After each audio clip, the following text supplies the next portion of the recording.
Punjabi radio USA ਸੁਣ ਰਹੇ ਸਾਰੇ ਹੀ ਮਾਣਯੋਗ ਅਤੇ ਸਤਿਕਾਰਤ ਸਰੋਤਿਆਂ ਨੂੰ ਬਹੁਤ ਹੀ ਪਿਆਰ ਸਤਿਕਾਰ ਸਾਹਿਬ ਦੋਨੋਂ ਹੱਥ ਜੋੜ ਕੇ ਨਿੱਘੀ ਜਿਹੀ ਸਤਿ ਸ੍ਰੀ ਅਕਾਲ।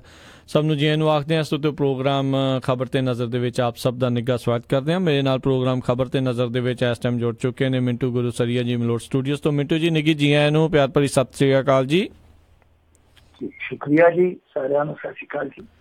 ਸਾਡੇ ਅੱਜ ਦੇ ਪ੍ਰੋਗਰਾਮ ਖਬਰ ਤੇ ਨਜ਼ਰ ਉਸ ਨੂੰ ਸਪਾਂਸਰ ਕਰਦੇ ਨੇ ਖਾਲਸਾ ਇੰਸ਼ੋਰੈਂਸ ਏਜੰਸੀ ਵਾਲੇ, ਜਿਨ੍ਹਾਂ ਦੇ ਕੋਲੋਂ ਤੁਸੀਂ ਹਰ ਇੱਕ ਤਰੀਕੇ ਦੀ ਇੰਸ਼ੋਰੈਂਸ ਕਰਵਾ ਸਕਦੇ ਹੋ। ਇੰਸ਼ੋਰੈਂਸ ਬਾਰੇ ਪਤਾ ਕਰਨ ਲਈ ਕਾਲ ਕਰੋ ਨੰਬਰ 408 272 2500 ਦੇ ਉੱਤੇ। ਇਸ ਦੇ ਨਾਲ ਕ੍ਰਿਸ਼ਨ ਧਨੋਤਾ ਜੀ ਯੂਬਾ ਸਿਟੀ ਤੋਂ, ਜਸਪਾਲ ਸਿੰਘ ਸੈਕਰਾਮੈਂਟੋ ਤੋਂ, ਜੱਸੀ ਗਿੱਲ ਪਲੰਬਿੰਗ ਵਾਲੇ ਬੇਕਰਸਫੀਲਡ ਤੋਂ, ਜਗਤਾਰ ਸਿੰਘ ਅਨੰਦਪੁਰੀ ਯੂਨੀਅਨ ਸਿਟੀ ਤੋਂ, ਗੁਰਮੁਖ ਸਿੰਘ ਜੌਹਲ ਬੇਕਰਸਫੀਲਡ ਤੋਂ, GN ਟਾਇਰ ਐਂਡ ਲੂਬ ਵਾਲੇ, ਜਿਨ੍ਹਾਂ ਦੇ ਕੋਲੋਂ ਤੁਸੀਂ truck wash, oil change, air ਬ੍ਰੇਕਾਂ ਦਾ ਕੰਮ ਕਰਵਾ ਸਕਦੇ ਹੋ।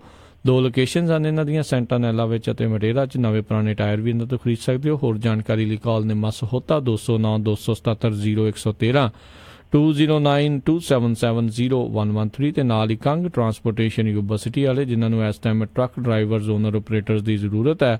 ਪੱਕੇ ਲੋਡ ਹਨ ਇਹਨਾਂ ਦੇ। ਮਿਡਵੈਸਟ ਵਾਸ਼ਿੰਗਟਨ ਵਾਲੇ ਪਾਸੇ ਟ੍ਰੇਲਰ ਰੈਂਟ ਕਰ ਸਕਦੇ ਹੋ। ਇਹਨਾਂ ਤੋਂ 60 ਸੈਂਟ ਪਰ ਮਾਈਲ ਡਰਾਈਵਰਜ਼ ਨੂੰ ਜਿਹੜੇ ਉਹ ਦੇਣਗੇ। ਹੋਰ ਜਾਣਕਾਰੀ ਲਈ ਕਾਲ ਸਨੀ ਕੰਗ 530 301 99 29 5303019929 ਦੇ ਉੱਤੇ। ਤੇ ਮਿੰਟੂ ਜੀ, ਗੱਲਬਾਤ ਦਾ ਸਿਲਸਿਲਾ ਸ਼ੁਰੂ ਕਰਦੇ ਹਾਂ। ਕਠੂਆ ਗੈਂਗ ਰੇਪ ਦੀ ਸੁਣਵਾਈ ਤੇ ਸੁਪਰੀਮ ਕੋਰਟ ਨੇ ਰੋਕ ਲਾਈ। ਦੇਖੋ, ਜਿਹੜੀ ਇਹ ਰੋਕ ਲੱਗੀ ਆ ਸੁਪਰੀਮ ਕੋਰਟ ਨੇ ਵਕਤੀ ਤੌਰ ਤੇ ਲਾਈ ਹੈ, ਪੱਕੇ ਤੌਰ ਤੇ ਨਹੀਂ ਲਾਈ। ਮਸਲਾ ਕੀ ਆ ਕਿ ਸੁਪਰੀਮ ਕੋਰਟ ਦੇ ਵਿੱਚ ਦੋਵੇਂ ਧਿਰਾਂ ਪਹੁੰਚੀਆਂ ਹੋਈਆਂ। ਇੱਕ ਧਿਰ ਤੇ ਜਿੱਦਾਂ ਪੀੜਤ ਧਿਰ ਆਮ ਤੌਰ ਤੇ ਅਸੀਂ ਦੇਖਦੇ ਹੀ ਹਾਂ ਦਾਦ ਫਰਿਆਦ ਕਰਦੀ ਹੈ, ਤਾਂ ਜਿਹੜਾ ਪੀੜਤ ਧਿਰ ਦਾ ਵਕੀਲ ਆ, ਵੀ ਹੈ ਤੇ ਵੈਸੇ ਬੀਬੀ ਇਹਨੂੰ ਵਕੀਲ ਹੀ ਕਵਾਂਗੇ, ਉਹ ਆਪਣੇ ਪੱਧਰ ਤੇ ਵਕੀਲ ਬੀਬੀ ਨੇ ਦੋਸ਼ ਲਾਏ ਸੀਗੇ ਕਿ ਮੈਨੂੰ ਧਮਕੀਆਂ ਮਿਲ ਰਹੀਆਂ ਪਈਆਂ ਨੇ। ਇੱਕ ਉਹ ਮਾਮਲਾ ਸੀ। ਦੂਸਰਾ ਇਹ ਸੀਗਾ ਕਿ ਬੱਚੀ ਦਾ ਮਾਂ ਬਾਪ ਹੈ ਜਿਹੜਾ, ਉਹ ਵੀ ਸੁਪਰੀਮ ਕੋਰਟ 'ਚ ਚਲੇ ਗਿਆ ਸੀਗਾ। ਉਹਨੇ ਮੰਗ ਕੀਤੀ ਸੀਗੀ ਉਸ ਜੋੜੇ ਨੇ ਕਿ ਸਾਡਾ ਕੇਸ ਹੈ ਜਿਹੜਾ ਉਹ ਪੱਖਪਾਤ ਤੋਂ ਬਚਾਉਣ ਲਈ ਚੰਡੀਗੜ੍ਹ ਜਿਹੜਾ ਉਹ ਸ਼ਿਫਟ ਕਰ ਦਿੱਤਾ ਜਾਵੇ, ਚੰਡੀਗੜ੍ਹ ਅਦਾਲਤ 'ਚ ਭੇਜ ਦਿੱਤਾ ਜਾਵੇ, ਕਿਉਂਕਿ ਜੰਮੂ ਕਸ਼ਮੀਰ ਦੇ ਵਿੱਚ ਨਿਆਂ ਪ੍ਰਬੰਧ ਤੇ ਸਾਡਾ ਯਕੀਨ ਕੋਈ ਨਹੀਂ। ਔਰ ਦੂਸਰਾ ਇਹ ਹੈ ਕਿ ਸਾਡੇ ਟੱਬਰ ਨੂੰ ਸੁਰੱਖਿਆ ਦਿੱਤੀ ਜਾਵੇ। ਇਹ 2-3 ਚੀਜ਼ਾਂ ਸੀਗੀਆਂ। ਪਰ ਹੋਇਆ ਕਿ ਉੱਥੇ ਜਿਹੜੀ ਮੁਲਜ਼ਮਾਨ ਸੀਗੀ, ਜਿਹੜੇ ਦੋਸ਼ੀਆਂ ਸੀਗੇ, ਉਹ ਵੀ ਚਲੇ ਗਏ। ਉਹਨਾਂ 'ਚ ਵੀ 2-3 ਜਣੇ ਜਿਹੜੇ ਆ ਸੁਪਰੀਮ ਕੋਰਟ 'ਚ ਚਲੇ ਗਏ।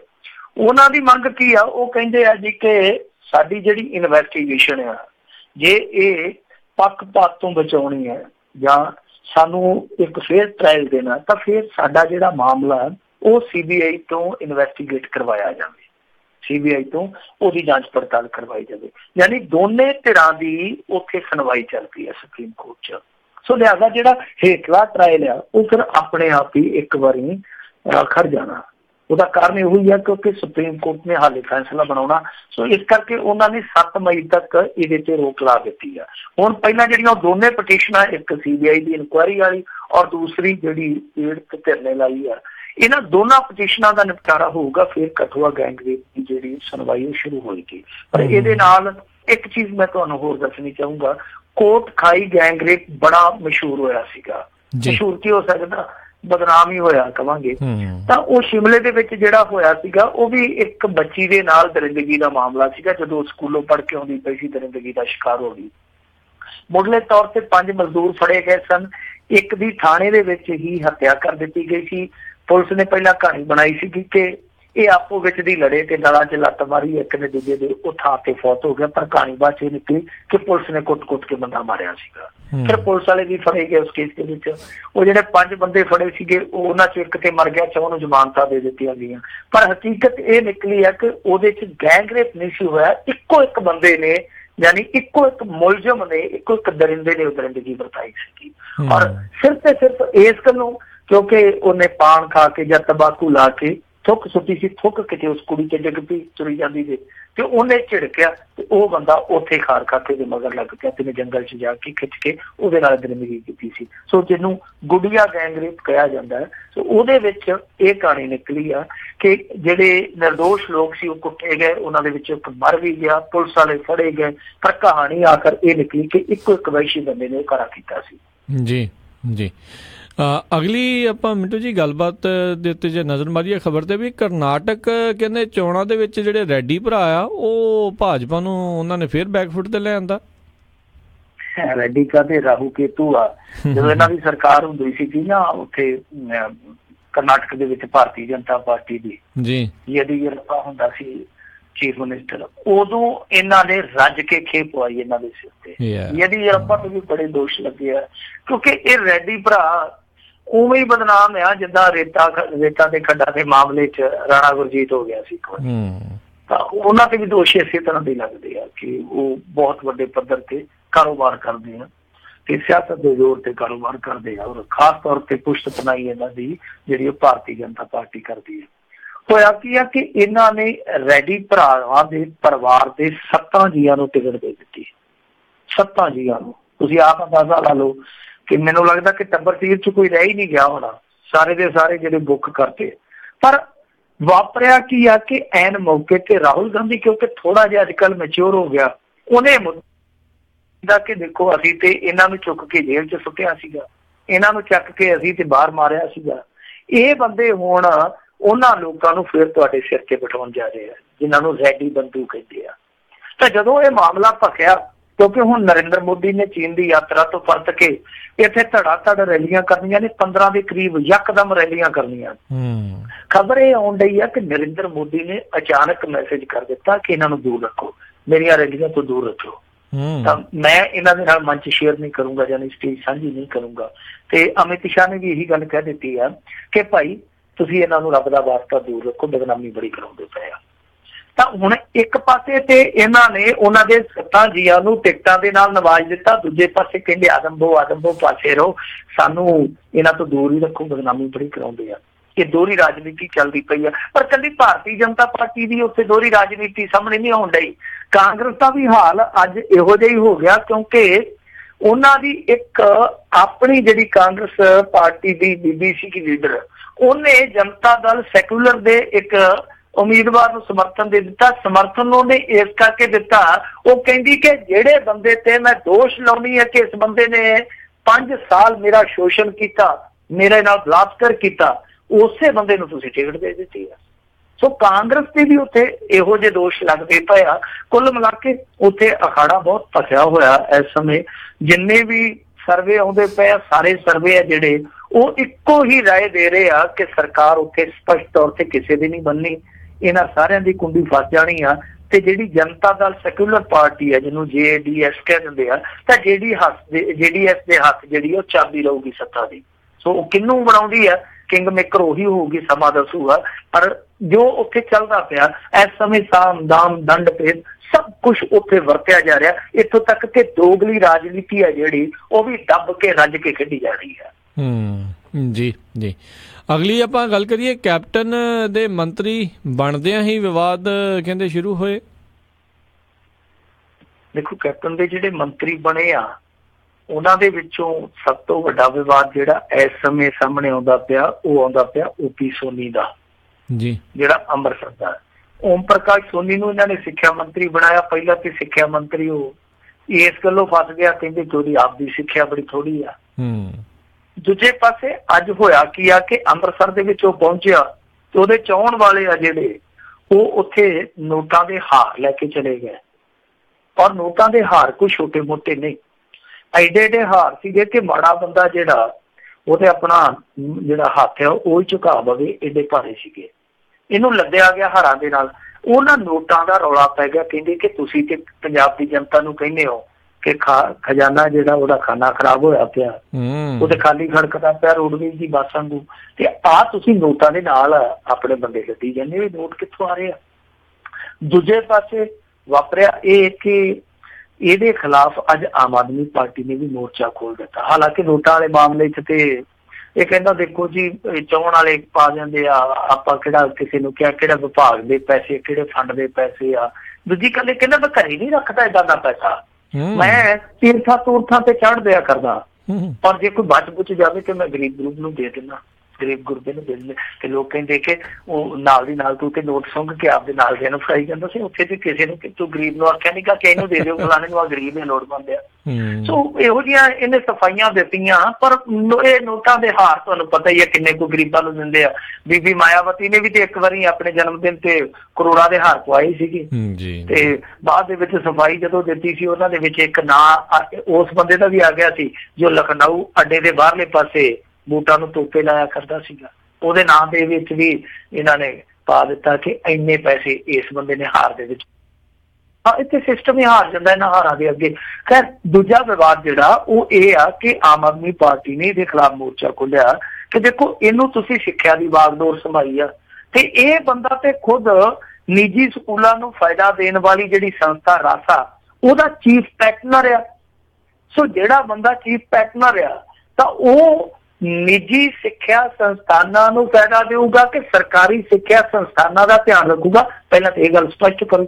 ਫਿਰ ਉਹਨਾਂ ਨੇ ਸਿੱਖਿਆ ਵਾਲੀ ਜਿਹੜੀ ਹੈ ਉਹ ਤੁਹਾਨੂੰ ਪਤਾ ਮੁਹਾਰਨੀ ਪੜ੍ਹਨੀ ਸ਼ੁਰੂ ਕਰ ਦਿੱਤੀ ਕਿ ਇਹ ਤੇ ਆਪ ਸਿੱਖਿਆ ਮੰਤਰੀ ਹੈ ਜਿਹੜਾ ਘੱਟ ਸਿੱਖਿਆ ਤੇ ਲੋਕਾਂ ਨੂੰ ਕੀ ਸਿਖਾਊਗਾ। ਸੋ ਕੁੱਲ ਮਿਲਾ ਕੇ ਓਪੀ ਸੋਨੀ ਨੇ ਜਿਵੇਂ ਆਂਦੇ ਹੁੰਦੇ ਨਾ ਸਿਰ ਮਨਾਉਂਦੇ ਹੀ ਔਲੇ ਪੈ ਗਏ, ਹਿੰਦੀ ਦਾ ਇੱਕ ਅਖਾਣ ਆ, ਸਰ ਮੁੰਡਾਤੇ ਹੀ ਓਲੇ ਪੜ ਗਏ। ਸੋ ਇਹ ਸਿਰ ਮਨਾਉਂਦੇ ਹੀ ਗੜੇ ਪੈਣ ਵਾਲੀ ਗੱਲ ਆ ਕਿ ਬਣਿਆ ਮੰਤਰੀ ਖਾਸ ਤੌਰ ਤੇ ਅੰਮ੍ਰਿਤਸਰ ਏਰੀਏ ਦੇ ਵਿੱਚੋਂ ਝੰਡੀ ਪੁੱਟੀ ਇਹਨੇ, ਪਰ ਜਿਉਂ ਹੀ ਅੰਮ੍ਰਿਤਸਰ ਦੇ ਵਿੱਚ ਗਿਆ ਨਾਲ ਦੀ ਨਾਲ ਹੀ ਵਿਵਾਦ ਸ਼ੁਰੂ ਹੋ ਗਏ। ਹੁਣ ਇਹ ਵਿਵਾਦ ਜੇ ਏਦਾਂ ਹੀ ਚੱਲਦੇ ਰਹੇ ਫਿਰ ਮੇਰੇ ਖਿਆਲ ਦੇ ਨਾਲ ਰਾਣਾ ਗੁਰਜੀਤ ਜਿਹਨੂੰ ਆਪਾਂ ਯਾਦ ਕਰੀ ਜਾਂਦੇ ਹਾਂ ਵਾਰ-ਵਾਰ, ਉਹਦੀ ਕਮੀ ਤੇ ਮਹਿਸੂਸ ਹੋਣੀ ਨਹੀਂ ਕਿਉਂਕਿ ਉਹਦੇ ਹੁੰਦਿਆਂ ਜਦੋਂ ਉਹ ਕੈਬਨਿਟ ਸੀ ਉਹਦੇ ਹੁੰਦਿਆਂ ਇਸ ਤਰ੍ਹਾਂ ਦੀਆਂ ਖਬਰਾਂ ਲਗਾਤਾਰ ਬਣਦੀਆਂ ਸੀ। ਤਾਂ ਮੇਰੇ ਖਿਆਲ ਦੇ ਨਾਲ ਜੇ ਕੰਮ ਚੱਲਦਾ ਰਿਹਾ ਤੇ ਪਿਛਲੀ ਸਰਕਾਰ ਦੇ ਵੀ ਇਹਨਾਂ ਨੇ ਜੀ ਜੀ। ਅਗਲੀ ਜਿਹੜੀ ਆਪਾਂ ਗੱਲ ਕਰਦੇ ਹਾਂ, ਇੱਕ ਬੜੀ ਹੀ ਜਿਹੜੀ ਮਾੜੀ ਖਬਰ ਆ ਰਹੀ ਆ ਵੀ ਗ੍ਰੰਥੀ ਨੇ ਇੱਕ ਮਾਸੂਮ ਬੱਚੇ ਦੇ ਨਾਲ ਉਸ ਨੂੰ ਬੜੀ ਬੇਰਹਿਮੀ ਨਾਲ ਕੁੱਟਿਆ ਤੇ ਵੀਡੀਓ ਜਿਹੜੀ ਹੈ ਬਹੁਤ ਵਾਇਰਲ ਹੋ ਰਹੀ ਹੈ ਹੁਣ। ਦੇਖੋ ਇਹ ਵੀਡੀਓ ਵਾਇਰਲ ਜਿਹੜੀ ਹੋਈ ਆ ਉਹ ਕੁੱਟਦੇ ਸਮੇਂ ਦੀ ਨਹੀਂ ਹੋਈ ਜਿਵੇਂ ਆਮ ਤੌਰ ਤੇ ਹੁੰਦੀ ਆ ਕਿ ਬੱਚੇ ਨੂੰ ਕੁੱਟਿਆ ਜਾਂਦਾ। ਉਹ ਤੁਸੀਂ ਦੇਖਿਆ ਹੋਣਾ ਪਿੱਛੇ ਜੇ ਇੱਕ ਮਾਝੇ ਦੇ ਵਿੱਚ ਕਿਸਾਨ ਨੇ ਜਵਾਕ ਕੁੱਟੇ ਸੀਗੇ ਨੰਗੇ ਕਰਕੇ, ਉਹ ਕੁੱਟਦਿਆਂ ਦੀ ਵੀਡੀਓ ਵਾਇਰਲ ਹੋ ਗਈ ਸੀਗੀ ਤੇ ਉਦੋਂ ਵੀ ਬੜੀ ਤੋਏ ਹੋਈ, ਉਸ ਕਿਸਾਨ ਨੂੰ ਅੰਦਰ ਕਰ ਦਿੱਤਾ ਗਿਆ ਸੀ ਜ਼ਿਮੀਂਦਾਰ ਨੂੰ। ਫਿਰ ਇਹ ਜਿਹੜੀ ਵੀਡੀਓ ਵਾਇਰਲ ਹੋਈ ਆ ਇਹ ਬੱਚੇ ਦੇ ਸਕੂਲ ਦੀ ਵਾਇਰਲ ਹੋਈ ਆ ਵੀਡੀਓ। ਉਸ ਸਮੇਂ ਵੀਡੀਓ ਵਾਇਰਲ ਹੋਈ ਆ ਜਦੋਂ ਬੱਚਾ ਰੋਂਦਾ ਜਾ ਕੇ। ਹੋਇਆ ਕੀ ਆ ਕਿ ਅਚਾਨਕ ਬੱਚਾ ਪ੍ਰਾਰਥਨਾ ਤੋਂ ਬਾਅਦ ਉੱਥੇ ਰੋਣ ਲੱਗ ਪਿਆ ਦੇਰ ਤੋਂ ਬਾਅਦ, ਤੇ ਅਧਿਆਪਕਾਂ ਨੇ ਕਿਹਾ ਕਿ ਤੈਨੂੰ ਕੀ ਹੋਇਆ, ਚੰਗੇ ਭਲੇ ਤੁਸੀਂ ਸਾਰੇ ਜਣੇ ਪ੍ਰਾਰਥਨਾ ਕਰਕੇ ਹਟੇ ਹੋ, ਤੂੰ ਰੋਣ ਕਾਹਤੋਂ ਲੱਗ ਪਿਆ? ਇਸ ਬੱਚੇ ਨੇ ਫਿਰ ਦੱਸਿਆ, ਇਹ ਕਹਿੰਦਾ ਕਿ ਮੈਨੂੰ ਗ੍ਰੰਥੀ ਨੇ ਬਹੁਤ ਕੁੱਟਿਆ। ਇਹਨੇ ਜਦੋਂ ਝੱਗਾ ਚੁੱਕ ਕੇ ਦਿਖਾਇਆ ਕਿਉਂਕਿ ਅੰਮ੍ਰਿਤਧਾਰੀ ਸੀਗਾ ਬਾਲ, ਤਾਂ ਜਦੋਂ ਇਹਨੇ ਝੱਗਾ ਚੁੱਕ ਕੇ ਦਿਖਾਇਆ ਤੇ ਇਹਦੇ ਲੱਕ ਤੇ ਲਾਸਾਂ ਹੀ ਲਾਸਾਂ ਸਨ। ਉਹ ਫੋਟੋਆਂ ਅੱਜ ਸਾਰੇ ਮੀਡੀਆ 'ਚ ਛਪੀਆਂ ਹੋਈਆਂ ਨੇ, ਪੰਜਾਬੀ ਮੀਡੀਆ ਦੇ ਵਿੱਚ। ਔਰ ਉਹ ਵੀਡੀਓ ਕਿਉਂਕਿ ਅਧਿਆਪਕਾਂ ਨੇ ਬਣਾਈ ਹੈ ਕਿ ਕੱਲ ਨੂੰ ਸਾਨੂੰ ਗੱਲ ਨਾ ਦੇਣੀ ਆ ਜਾਵੇ, ਉਹਨਾਂ ਨੇ ਸਬੂਤੇ ਤੌਰ ਤੇ ਵੀਡੀਓ ਬਣਾਈ। ਵੀਡੀਓ ਜਦੋਂ ਸੋਸ਼ਲ ਮੀਡੀਆ ਤੇ ਚੜੀ ਉਹ ਇੱਕ ਸਮਾਜਿਕ ਕਾਰਕੁਨ ਦੇ ਹੱਥ ਆ ਗਈ ਤਾਂ ਉਸ ਬੰਦੇ ਨੇ ਮੁੱਦਾ ਚੁੱਕ ਲਿਆ, ਐਸਡੀਐਮ ਦੇ ਕੋਲ ਲੈ ਗਿਆ ਕਿ ਆਹ ਬੱਚੇ ਨਾਲ ਕੀ ਹੋਣ ਡਿਆ। ਤੇ ਬਾਅਦ ਦੇ ਵਿੱਚ ਗੱਲ ਖੁੱਲੀ ਕਿ ਅਸਲ ਦੇ ਵਿੱਚ ਕਹਾਣੀ ਇਹ ਸੀਗੀ ਕਿ ਇਹ ਬੱਚਾ ਵਿਚਾਰਾ ਗੁਰਦੁਆਰੇ ਦੇ ਵਿੱਚ ਓਟ ਆਸਰਾ ਲੈ ਕੇ ਰਹਿ ਰਿਹਾ ਸੀਗਾ ਕਿਉਂਕਿ ਇਹਦਾ ਬਾਪ ਗੁਜ਼ਰ ਗਿਆ ਸੀ। ਬਾਪ ਦੇ ਗੁਜ਼ਰ ਜਾਣ ਤੋਂ ਬਾਅਦ ਇਹਦੀ ਮਾਤਾ ਸੀ ਜਿਹੜੀ ਉਹ ਇਹਨਾਂ ਦੋ ਭਰਾਵਾਂ ਨੂੰ ਛੱਡ ਕੇ ਚਲੇ ਗਈ ਸੀ ਕਿਧਰੇ, ਕਿ ਇਹ ਬੱਚਾ ਜਿਹੜਾ ਕਿ ਮੇਰੇ ਖਿਆਲ ਦੇ ਨਾਲ ਮਸਾਂ 8-10 ਸਾਲਾਂ ਦਾ ਹੋਣਾ, ਇਹ ਬੱਚਾ ਇੱਥੇ ਹੀ ਰਹਿ ਕੇ ਪੜ੍ਹਦਾ ਪਿਆ ਸੀ ਗੁਰਦੁਆਰੇ ਦੇ ਵਿੱਚ ਜਿਹੜਾ ਕਿ ਸੁਨਾਮ ਦੇ ਅੰਦਰ ਸੀਗਾ। ਤੇ ਬਾਅਦ ਦੇ ਵਿੱਚ ਹੋਇਆ ਕੀ ਆ ਕਿ ਗ੍ਰੰਥੀ ਤੇ ਇਹਨੇ ਦੋਸ਼ ਲਾਏ ਆ ਕਿ ਦੇਖੋ ਜੀ ਮੈਂ ਸਾਰੀ ਸੇਵਾ ਕਰਦਾ, ਤੜਕੇ 3 ਵਜੇ ਉੱਠਣਾ, ਰਾਤ ਦੇ 11 ਵਜੇ ਤੱਕ ਜੋ ਵੀ ਸੇਵਾ ਹੁੰਦੀ ਹੈ ਗੁਰਦੁਆਰੇ ਦੀ ਤੇ ਮੈਂ ਕਰਦਾ। ਪਰ ਹੋਇਆ ਸੀ ਕਿ ਇੱਕ ਦਿਨ ਜੂਠੇ ਹੱਥ ਲੱਗ ਗਏ ਭਾਂਡਿਆਂ ਨੂੰ ਮੈਥੋਂ, ਤੇ ਗ੍ਰੰਥੀ ਨੇ ਕੇਬਲ ਦੇ ਨਾਲ ਜਿਹੜੀ ਤਾਰ ਹੁੰਦੀ ਹੈ ਸਪੀਕਰ ਨੂੰ ਪਾਉਣ ਵਾਲੀ ਜਾਂ ਲਾਈਟ ਤੇ ਕੰਮ ਆਉਂਦੀ ਆ, ਤਾਂ ਇਸ ਕੇਬਲ ਦੇ ਨਾਲ ਮੈਨੂੰ ਕੁੱਟਿਆ ਕਿ ਲਾਸਾਂ ਆ ਕੇ ਉਹ ਕੇਬਲ ਵਾਲੀਆਂ ਸੀਗੀਆਂ। ਹੁਣ ਗ੍ਰੰਥੀ ਤੇ ਕਹਿੰਦਾ ਕਿ ਮੈਂ ਤੇ ਕੁੱਟਿਆ ਮਾਰਿਆ ਕੋਈ ਨਹੀਂ, ਪਰ ਜਿਹੜੀਆਂ ਲਾਸਾਂ ਬੱਚੇ ਨੇ ਆਪ ਥੋੜੀ ਪਾ ਲਈਆਂ, ਉਹਦੇ ਤੁਸੀਂ ਆਪ ਹੀ ਸਿਆਣੇ ਹੋ ਕਿ ਲਾਸਾਂ ਬੱਚਾ ਆਪਣੇ ਆਪ ਥੋੜੀ ਪਾ ਸਕਦਾ। ਸੋ ਬੱਚੇ ਨਾਲ ਕਿਤੇ ਨਾ ਕਿਤੇ ਹਵਾਨੀਅਤ ਤੇ ਹੋਈ ਹੈ, ਦਰਿੰਦਗੀ ਤੇ ਹੋਈ ਆ, ਪਰ ਦੁੱਖ ਦੀ ਗੱਲ ਇਹ ਹੈ ਕਿ ਗੁਰੂ ਘਰ ਦੇ ਵਿੱਚ ਹੋਈ ਆ, ਪਰ ਉਸ ਬੱਚੇ ਨਾਲ ਹੋਈ ਆ ਜਿਹੜਾ ਲਾਵਾਰਸ ਆ ਤੇ ਜਿਹਦਾ ਕੋਈ ਨਹੀਂ, ਤੇ ਆਪਾਂ ਕਹਿੰਦੇ ਕਿ ਉਹਨੂੰ ਗੁਰੂ ਦੀ ਓਟ ਹੁੰਦੀ ਆ ਤੇ ਗੁਰਦੁਆਰੇ ਗੁਰੂ ਘਰ ਤੇ ਹੁੰਦੀ ਹੈ, ਇਸੇ ਕਰਕੇ ਨਿਆਸਰਿਆਂ ਦੇ ਆਸਰਾ ਗੁਰੂ ਆ, ਉਹ ਨਿਉਟਿਆਂ ਦਾ ਓਟ ਗੁਰੂ ਆ। ਉਸ ਗੁਰੂ ਘਰ ਦਾ ਵਜ਼ੀਰ ਇੱਥੋਂ ਤੱਕ ਪਹੁੰਚ ਜਾਵੇ ਚੰਗੀ ਗੱਲ ਨਹੀਂ, ਪਰ ਗ੍ਰੰਥੀ ਅੱਜ ਕੱਲ ਅਸੀਂ ਵੇਖੋ ਮੰਦਰਾਂ ਦੇ ਵਿੱਚ ਮਾੜੀਆਂ ਚੀਜ਼ਾਂ ਵਾਪਰਦੀਆਂ ਨੇ ਤੇ ਅਸੀਂ ਬਹੁਤ ਗੱਲਾਂ ਮਿੱਥ ਕੇ ਕਰਦੇ ਆ। ਪਰ ਜਦੋਂ ਇਸ ਤਰ੍ਹਾਂ ਦੀਆਂ ਚੀਜ਼ਾਂ ਇੱਥੇ ਵਾਪਰਦੀਆਂ ਚਰਚਾ ਘੱਟ ਹੁੰਦੀ ਆ। ਪਿਛਲੇ ਸਾਲ ਇੱਕ ਗ੍ਰੰਥੀ ਨੇ ਕੁਕਰਮ ਕਰਨ ਤੋਂ ਬਾਅਦ ਕੁੜੀ ਮਾਰਤੀ ਸੀਗੀ ਗੁਰੂ ਘਰ ਦੇ ਅੰਦਰ। ਉਸ ਤੋਂ ਬਾਅਦ ਇਹੋ ਜਿਹੀ ਘਟਨਾ ਸਾਹਮਣੇ ਆ ਜਾਣੀ। ਵਿੱਚੋਂ ਜੇ ਮਾਨਸੀ ਚ ਤੁਹਾਨੂੰ ਪਤਾ ਇੱਕ ਦਿਨ ਘਟਨਾ ਵਾਪਰ ਗਈ ਸੀ ਕਿ ਗੁਰਦੁਆਰਿਆਂ ਦਾਲ ਖੜ ਦਿੱਤਾ ਸਨ ਬੱਚੇ। ਦਾਲ ਖੜਦਿਆਂ ਕੋਈ ਦਲਿਤ ਬੱਚੀ ਸੀਗੀ ਜਿਹੜੀ ਉਹ ਘਰ ਨੂੰ ਲੈ ਤੁਰੀ ਲਿਫਾਫੇ ਚ ਪਾ ਕੇ, ਤੇ ਉਸ ਬੱਚੀ ਨੂੰ ਧਮਕਾਇਆ ਗਿਆ ਤੇ ਉਹਨੇ ਜਾ ਕੇ ਜ਼ਹਿਰ ਖਾ ਲਿਆ ਸੀਗਾ। ਉਹ ਕਿੱਡਾ ਮੁੱਦਾ ਭਖਿਆ। ਸੋ ਇਹ ਸਾਰੀਆਂ ਚੀਜ਼ਾਂ ਜਿਹੜੀਆਂ ਵਾਪਰਦੀਆਂ ਠੀਕ ਕਰਨ ਦੀ ਜ਼ਰੂਰਤ ਆ, ਕਿਉਂਕਿ ਫਿਰ ਜਿਹੜੀ ਇੱਥੋਂ ਆਪਾਂ ਕਹਿੰਦੇ ਆ ਨਾ ਕਿ ਗੁਰੂ ਘਰਾਂ ਦੀ ਜਿਹੜੀ ਇੱਕ ਛਵੀ ਆ ਉਹ ਤੇ ਖਰਾਬ ਹੋਏਗੀ, ਪਰ ਆਹ ਜਿਹੜੀਆਂ ਚੀਜ਼ਾਂ ਵਾਪਰਦੀਆਂ ਇਹ ਇਹਨਾਂ ਚ ਇਜ਼ਾਫਾ ਹੋਏਗਾ। ਕਿਉਂਕਿ ਜੇ ਸਖਤਾਈ ਨਾ ਹੋਈ ਤਾਂ ਜਿਹੜੇ ਗੁਰੂ ਘਰਾਂ ਦੇ ਜਿਹੜੇ ਆਪਾਂ ਵਜ਼ੀਰ ਕਹਿੰਦੇ ਆ ਉਹ ਫਿਰ ਥੋੜੇ ਜਿਹੇ ਬੇਮਾਰ ਹੋ ਜਾਣਗੇ। ਮੈਂ ਇਹ ਨਹੀਂ ਕਹਿੰਦਾ ਕਿ ਇਹਨਾਂ ਤੇ ਕੋਈ ਸਖਤ ਐਕਟ ਲਾ ਦੇਣਾ ਚਾਹੀਦਾ, ਬਹੁਤ ਪਾਬੰਦੀਆਂ ਆਜ਼ਾਦ ਕਰ ਦੇਣੀਆਂ ਚਾਹੀਦੀਆਂ, ਪਰ ਜਿਹੜੀਆਂ ਗੁਰੂ ਘਰਾਂ ਦੀਆਂ ਕਮੇਟੀਆਂ ਨੇ ਉਹਨਾਂ ਨੂੰ ਇਹ ਦੇਖਣਾ ਚਾਹੀਦਾ ਕਿ ਜਿਹੜੇ ਮਾਸੂਮ ਬੱਚੇ ਇਸ ਤਰ੍ਹਾਂ ਰਹਿੰਦੇ ਆ, ਚਾਹੇ ਉਹ ਮੁਫਲਸ ਹੋਣ, ਗਰੀਬ ਹੋਣ, ਬਿਆਸਰੇ ਹੋਣ, ਨਿਆਸਰੇ ਹੋਣ, ਕਿ ਉਹਨਾਂ ਦੇ ਨਾਲ ਇਸ ਤਰ੍ਹਾਂ ਦੀ ਕੋਈ ਦਰਿੰਦਗੀ ਨਹੀਂ ਕਰਦਾ। ਇਹ ਵੇਖਿਆ ਜਾਵੇ ਕਿ ਗੁਰੂ ਘਰ ਦਾ ਵਜ਼ੀਰ ਹੈ ਜਿਹੜਾ, ਗੁਰੂ ਘਰ ਦਾ ਗ੍ਰੰਥੀ ਹੈ ਜਿਹੜਾ, ਉਹ ਸਹੀ ਢੰਗ ਦੇ ਨਾਲ ਆਪਣੀ ਜੋ ਵੀ ਮਰਿਆਦਾ ਦੇ ਮੁਤਾਬਿਕ ਉਹਦੀ ਰਹਿਣੀ ਬਹਿਣੀ ਆ ਉਹ ਰਹਿਣ ਬਹਿਣ ਦੇ ਨਾਲ ਜੋ ਉਹਦਾ ਪ੍ਰਬੰਧ ਜੋ ਉਹਦੇ ਜਿੰਮੇ ਆ ਉਹ ਸਹੀ ਢੰਗ ਨਾਲ ਨਿਭਾਉਂਦਾ ਜਾਂ ਨਹੀਂ ਨਿਭਾਉਂਦਾ, ਇਹ ਚੀਜ਼ਾਂ ਜ਼ਰੂਰ ਵੇਖਣੀਆਂ ਚਾਹੀਦੀਆਂ। ਜੀ ਅਗਲੀ ਜਿਹੜੀ ਆਪਾਂ ਗੱਲ ਕਰਦੇ ਹਾਂ ਵੀ ਰਾਣਾ ਗੁਰਜੀਤ ਨੂੰ ਨਹੀਂ ਛੱਡ ਰਿਹਾ ਸਰਕਾਰੀ ਕੋਠੀ ਦਾ ਮੋਹ। ਮੈਨੂੰ ਲੱਗਦਾ ਕਿ ਰਾਣਾ ਗੁਰਜੀਤ ਨੂੰ ਅੱਜ ਰਾਜ ਕਰਨਵੀਰ ਵੀ ਨਹੀਂ ਛੱਡ ਰਿਹਾ, ਕਿਉਂਕਿ ਵਾਰ-ਵਾਰ ਜ਼ਿਕਰ ਰਾਣਾ ਗੁਰਜੀਤ ਦਾ ਹੀ ਆ ਰਿਹਾ। ਖੈਰ ਦੇਖੋ, ਕੋਠੀਆਂ ਦਾ ਮੋਹ ਹੈ ਜਿਹੜਾ ਇਹੋ ਜਿਹਾ ਹੀ ਆ। ਕੈਪਟਨ ਅਮਰਿੰਦਰ ਸਿੰਘ ਕਿੱਥੇ ਕੋਠੀ ਦਾ ਮੋਹ ਛੱਡਦਾ ਸੀ? ਤੁਹਾਨੂੰ ਪਤਾ ਜਦੋਂ ਇਹ ਮੈਂਬਰ ਪਾਰਲੀਮੈਂਟ ਸੀ ਤੇ ਇਹਨੂੰ ਦਿੱਲੀ ਦੇ ਵਿੱਚ ਕੋਠੀ ਮਿਲੀ ਹੋਈ ਸੀਗੀ, ਤੇ ਫਿਰ ਪੰਜਾਬ ਦਾ ਮੁੱਖ ਮੰਤਰੀ ਬਣ ਗਿਆ, ਉਤੋਂ ਅਸਤੀਫਾ ਦੇ ਦਿੱਤਾ ਮੈਂਬਰ ਪਾਰਲੀਮੈਂਟ ਦੀ ਸੀਟ ਤੋਂ। ਤੇ ਹੋਇਆ ਕੀ ਕਿ ਕੋਰਟ ਨੇ ਇਹਦੇ ਤੋਂ ਕੋਠੀ ਦਾ ਕਬਜ਼ਾ ਛਡਵਾਇਆ ਕਿ ਕੈਪਟਨ ਸਾਹਿਬ ਹੱਥ ਜੁੜੇ ਹੋਣ ਤੇ ਤੁਸੀਂ ਉੱਥੇ ਚੀਫ ਮਿਨਿਸਟਰ ਬਣ ਗਏ ਜੇ, ਜਾ ਕੇ ਉੱਥੇ ਰਹਿਸ਼ ਕਰੋ, ਆਹ ਕੋਠੀ ਕਾਹਤੋਂ ਨੱਪੀ ਜੇ, ਇਹ ਕਿਹੜੀ ਖੁਸ਼ੀ ਚ ਮੰਨੀ ਹੋਈ ਆ।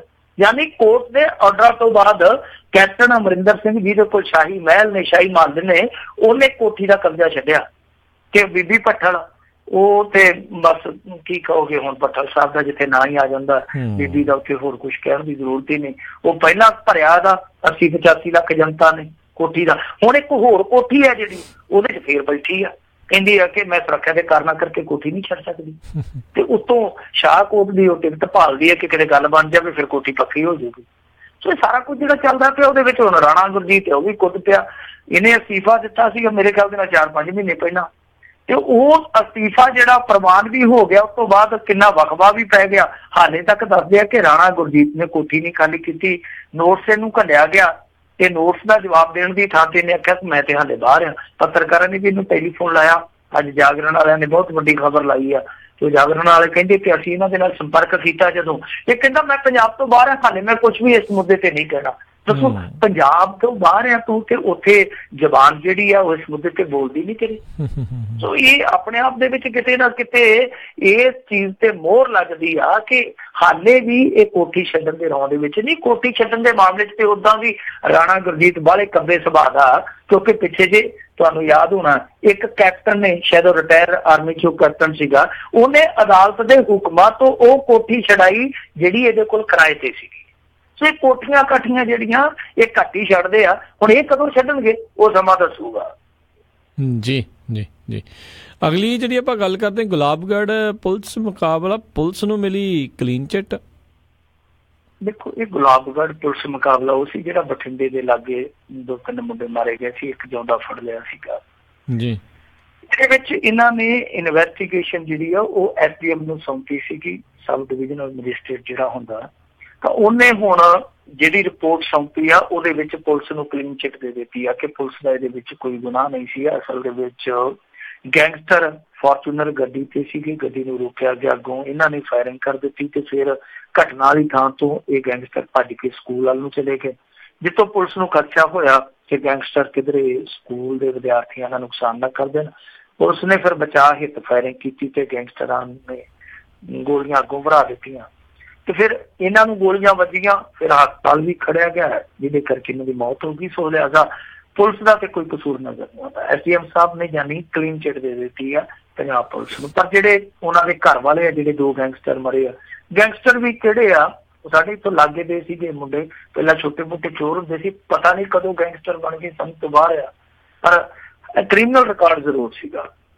ਖੈਰ ਉਹ ਹੁਣ ਜਿਹੜੇ ਮਾਪੇ ਆ ਉਹ ਕਹਿੰਦੇ ਆ ਕਿ ਇਹ ਜਿਹੜੀ ਜਾਂਚ ਪੜਤਾਲ ਹੈ ਕਿਸ ਤਰ੍ਹਾਂ ਦੀ ਜਾਂਚ ਪੜਤਾਲ ਆ ਕਿ ਆਪ ਹੀ ਪੁਲਿਸ ਨੇ ਮੁਕਾਬਲਾ ਕੀਤਾ, ਆਪ ਹੀ ਪੁਲਿਸ ਨੇ ਇਨਵੈਸਟੀਗੇਸ਼ਨ ਹੈ ਜਿਹੜੀ ਐਸਟੀਐਮ ਨੂੰ ਦੇ ਦਿੱਤੀ। ਤੇ ਇਹ ਤੇ ਮੇਰੇ ਖਿਆਲ ਦੇ ਨਾਲ ਦੇਖੋ ਜਾਂਚ ਪੜਤਾਲ ਕਿੱਦਾਂ ਹੋਈ ਉਹ ਵਿਸ਼ਾ ਵੱਖਰਾ, ਪਰ ਇਹ ਤੇ ਹੈ ਨਾ ਕਿ ਇਸ ਤਰ੍ਹਾਂ ਦੀ ਜਾਂਚ ਪੜਤਾਲ ਜੇ ਤੁਸੀਂ ਕਰਾਓਗੇ ਐਸਡੀਐਮ ਪੱਧਰ ਜਾਂ ਤਹਿਸੀਲ ਪੱਧਰ, ਉਹ ਤਹਿਸੀਲ ਪੱਧਰ ਦਾ ਅਧਿਕਾਰੀ, ਐਸਡੀਐਮ ਪੱਧਰ ਦਾ ਅਧਿਕਾਰੀ ਹੈ ਜਿਹੜਾ ਜਦੋਂ ਜਾਂਚ ਪੜਤਾਲ ਕਰੂਗਾ ਉਹਦੀ ਜਾਂਚ ਪੜਤਾਲ ਤੇ ਸਵਾਲ ਤੇ ਉੱਠਣਗੇ, ਕਿਉਂਕਿ ਇਸ ਤਰ੍ਹਾਂ ਦੀ ਜਿਹੜੀ ਅਫਸਰਸ਼ਾਹੀ ਆ ਉਹ ਤੇ ਇੱਕ ਮਿਕ ਹੋ ਕੇ ਚੱਲਦੀ ਆ।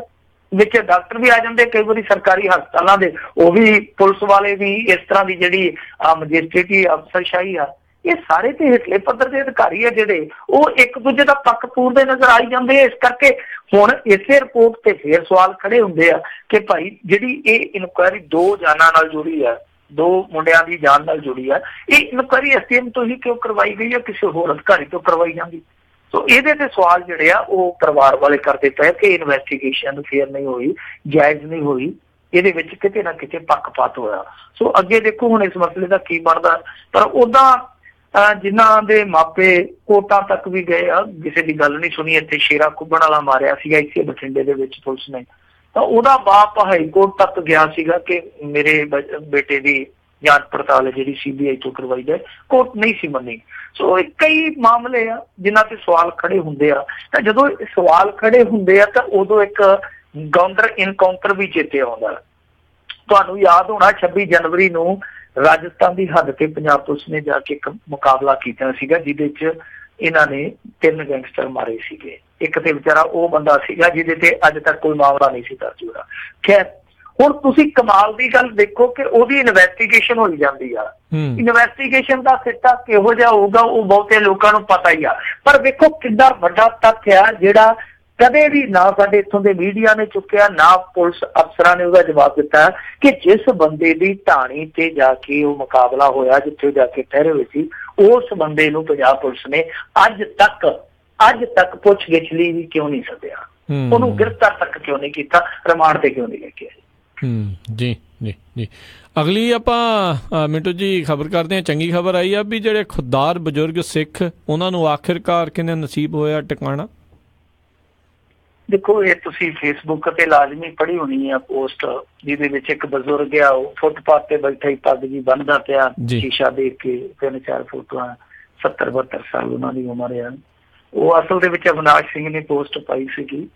ਪੋਸਟ ਇਸ ਕਰਕੇ ਪਾਈ ਸੀ ਕਿਉਂਕਿ ਉਹ ਰਾਜਾ ਸਿੰਘ ਨਾਮ ਦਾ ਬਿਰਧ ਹੈ, ਜਿਹੜਾ ਸਿੱਖ ਬਿਰਧ ਹੈ, ਉਹ ਬੜਾ ਖੁਦਦਾਰੀ ਦੇ ਨਾਲ ਜੀਵਨ ਬਤੀਤ ਕਰਦਾ। ਹਾਲਾਂਕਿ ਉਹ ਉੱਥੇ ਪਬਲਿਕ ਟਾਇਲਟ ਦੇ ਵਿੱਚ ਜਾ ਕੇ ਤੜਕੇ ਤਿਆਰ ਹੁੰਦਾ, ਉੱਥੇ ਹੀ ਸੌਂਦਾ, ਫਿਰ ਤੜਕੇ ਉੱਠ ਕੇ ਕੋਈ ਅੰਬੈਸੀ ਆ ਉੱਥੇ ਜਿਹੜੇ ਵੀਜ਼ਾ ਲਈ ਆਉਂਦੇ ਆ ਪ੍ਰਾਰਥੀ, ਉਹਨਾਂ ਦੇ ਫਾਰਮ ਫਿਲ ਕਰਦਾ, ਜੋ ਵੀ ਉੱਥੋਂ ਤਿਲ ਫੁੱਲ ਉਹਨੂੰ ਮਿਲਦਾ ਖੁਸ਼ੀ ਵਜੋਂ, ਤਾਂ ਉਹਦੇ ਵਿੱਚ ਉਹ ਆਪਣਾ ਖਾਣਾ ਖਰੀਦਦਾ। ਉਹ ਕਹਿੰਦਾ ਕਿ ਮੈਂ ਗੁਰੂ ਕੇ ਲੰਗਰਾਂ 'ਚ ਜਾ ਕੇ ਲੰਗਰ ਨਹੀਂ ਛਕਦਾ, ਹਾਂ ਮੈਂ ਗੁਰੂ ਘਰ ਜਾਂਦਾ ਵਾ, ਹਾਂ ਜੇ ਕਿਤੇ ਨਹੀਂ ਗੱਲ ਬਣਦੀ ਫਿਰ ਮਜਬੂਰੀ 'ਚ ਭਾਵੇਂ ਲੰਗਰ ਖਾਣਾ ਪਵੇ, ਪਰ ਮੇਰੀ ਰੂਹ ਜਿਹੜੀ ਆ ਉਹ ਇਸ ਕਰਨ ਲਈ ਰਾਜੀ ਆ ਕਿ ਮੈਂ ਲੰਗਰਾਂ 'ਚੋਂ ਖਾਵਾਂ ਨਾ, ਸਗੋਂ ਲੰਗਰਾਂ 'ਚ ਹਿੱਸਾ ਪਾਵਾਂ, ਤੇ ਮੈਂ ਲੰਗਰਾਂ 'ਚ ਹਿੱਸਾ ਪਾਉਣਾ।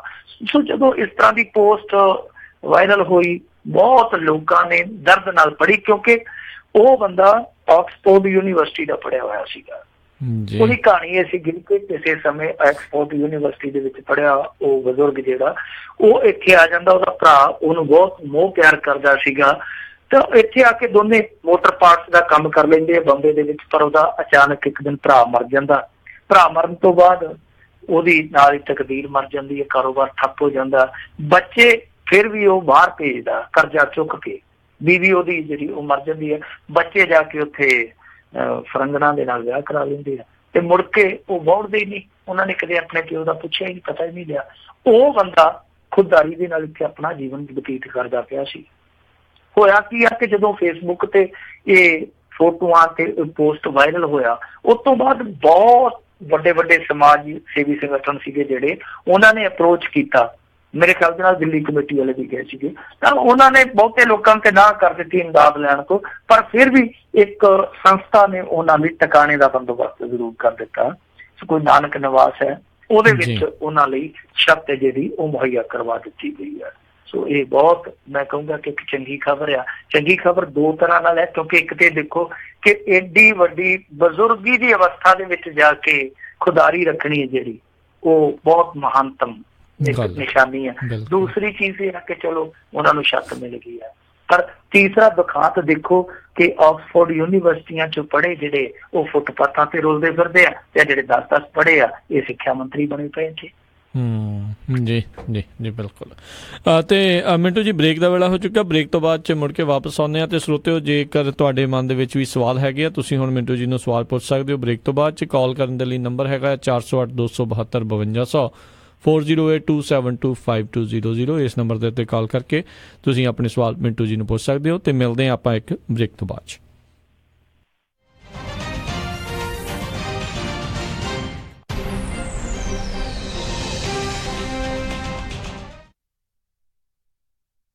ਸ਼ਾਬਾਸ਼ ਡਿੰਪੀ, ਪਿਛਲੇ ਕੁਝ ਦਿਨਾਂ ਤੋਂ ਦੇਖ ਰਿਹਾ ਆ, ਬੜੇ ਟਾਈਮ ਨਾਲ ਆਉਂਦਾ ਆ, ਪੂਰੀ ਫੁਰਤੀ ਨਾਲ ਕੰਮ ਕਰਦਾ ਆ ਤੇ ਖੁਸ਼ ਵੀ ਰਹਿਣ ਲੱਗ ਪਿਆ ਆ। ਕੀ ਵਜ੍ਹਾ ਆ ਇਸ ਪਿੱਛੇ? ਬਸ ਵੀਰ ਜੀ, ਮੈਂ ਤਾਂ ਇਸ ਦਾ ਸਾਰਾ ਧੰਨਵਾਦ ਮੈਟਰੈਸ ਐਕਸਪ੍ਰੈਸ ਰੋਜ਼ਵਿਲ ਵਾਲੇ ਅੰਮ੍ਰਿਤਸਰਾਂ ਨੂੰ ਦਿੰਨਾ, ਜਿਨ੍ਹਾਂ ਨੇ ਮੈਨੂੰ ਬੜਾ ਹੀ ਆਰਾਮਦਾਇਕ ਮੈਟਰੈਸ ਦਵਾਇਆ। ਹੁਣ ਮੈਂ ਚੈਨ ਦੀ ਨੀਂਦ ਸੌਂਦਾ ਆ। ਮੈਟਰੈਸ ਐਕਸਪ੍ਰੈਸ ਰੋਜ਼ਵਿਲ, ਜਿਨ੍ਹਾਂ ਦੇ ਕੋਲੋਂ high quality mattress wholesale price ਤੇ ਮਿਲਦੇ ਹਨ। ਤੁਸੀਂ ਇੱਥੋਂ Sealy, Simmons, nature sleep, gel memory foam ਹੈ। ਕਿਸੇ ਵੀ ਤਰ੍ਹਾਂ ਦਾ ਕੋਈ ਵੱਖਰਾ ਰੈਂਟ ਚਾਰਜ ਨਹੀਂ ਕੀਤਾ ਜਾਵੇਗਾ ਅਤੇ ਇਹ ਆਫਰ 30 ਜੁਲਾਈ 2018 ਤੱਕ ਸੀਮਤ ਹੈ। ਜਲਦੀ ਤੋਂ ਜਲਦੀ ਇਸ ਆਫਰ ਦਾ ਲਾਭ ਉਠਾਉਣ ਦੇ ਲਈ ਗੱਲ ਕਰ ਸਕਦੇ ਹੋ 9168656659 ਜਾਂ ਫਿਰ 2095000001 916 865 6659 ਜਾਂ ਫਿਰ 209 500 0001 Miraj banquet hall Sacramento.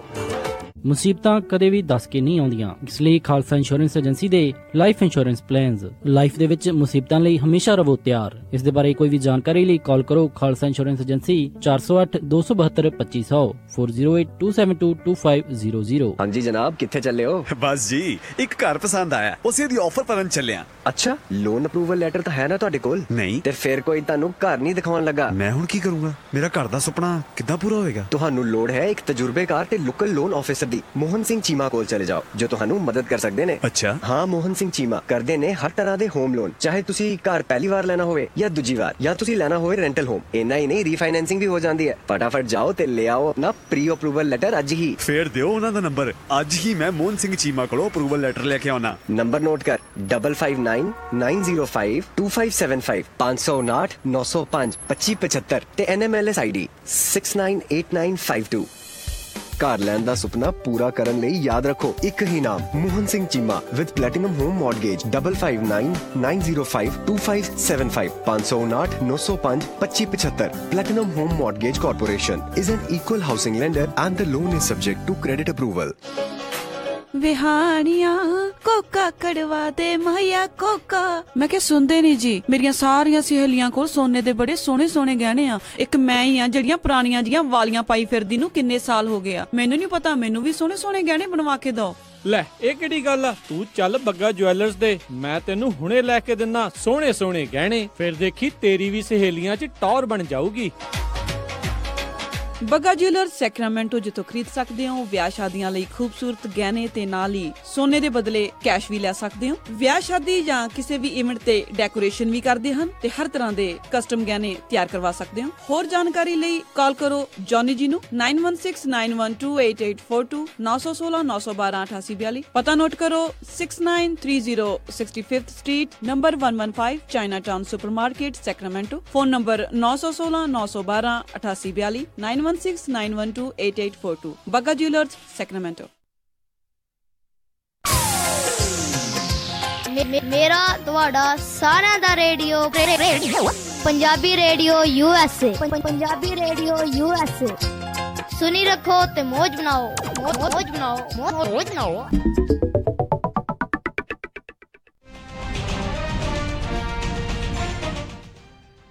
Punjabi radio USA ਸੁਣ ਰਹੇ ਸਾਰੇ ਹੀ ਮਾਣਯੋਗ ਅਤੇ ਸਤਿਕਾਰਯੋਗ ਸਰੋਤਿਆਂ ਨੂੰ ਇੱਕ ਵਾਰੀ ਫਿਰ ਨਿੱਘੀ ਜੀ ਆਇਆਂ ਨੂੰ। ਸਭ ਨੂੰ ਪਿਆਰ ਭਰੀ ਸਤਿ ਸ਼੍ਰੀ ਅਕਾਲ। ਸਰੋਤਿਓ, ਪ੍ਰੋਗਰਾਮ ਚੱਲ ਰਿਹਾ ਜੀ ਖਬਰ ਤੇ ਨਜ਼ਰ। ਮਿੰਟੂ ਜੀ ਆਪਣੇ ਨਾਲ ਜੁੜੇ ਹੋਏ ਨੇ। ਮਿੰਟੂ ਜੀ, ਜੀ ਆਇਆਂ ਨੂੰ, ਸਵਾਗਤ ਹੈ। ਸਤਿ ਸ਼੍ਰੀ ਅਕਾਲ ਇੱਕ ਵਾਰੀ ਫਿਰ ਜੀ। ਸ਼ੁਕਰੀਆ ਜੀ।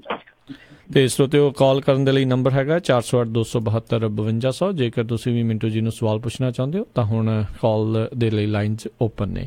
ਤੇ ਆਓ ਆਪਣੇ ਅੱਜ ਦੇ ਪਹਿਲੇ ਕਾਲਰ ਨਾਲ ਗੱਲ ਕਰਦੇ ਹਾਂ, ਜੁੜੇ ਨੇ ਆਪਣੇ ਨਾਲ ਜਸਬੀਰ ਸਿੰਘ ਜੀ। ਸਵਾਗਤ ਹੈ, ਸਤਿ ਸ਼੍ਰੀ ਅਕਾਲ। ਸਤਿ ਸ਼੍ਰੀ ਅਕਾਲ ਮਿੰਟੂ ਜੀ ਤੇ ਰਾਜ ਜੀ। ਸਤਿ ਸ਼੍ਰੀ ਅਕਾਲ ਜੀ।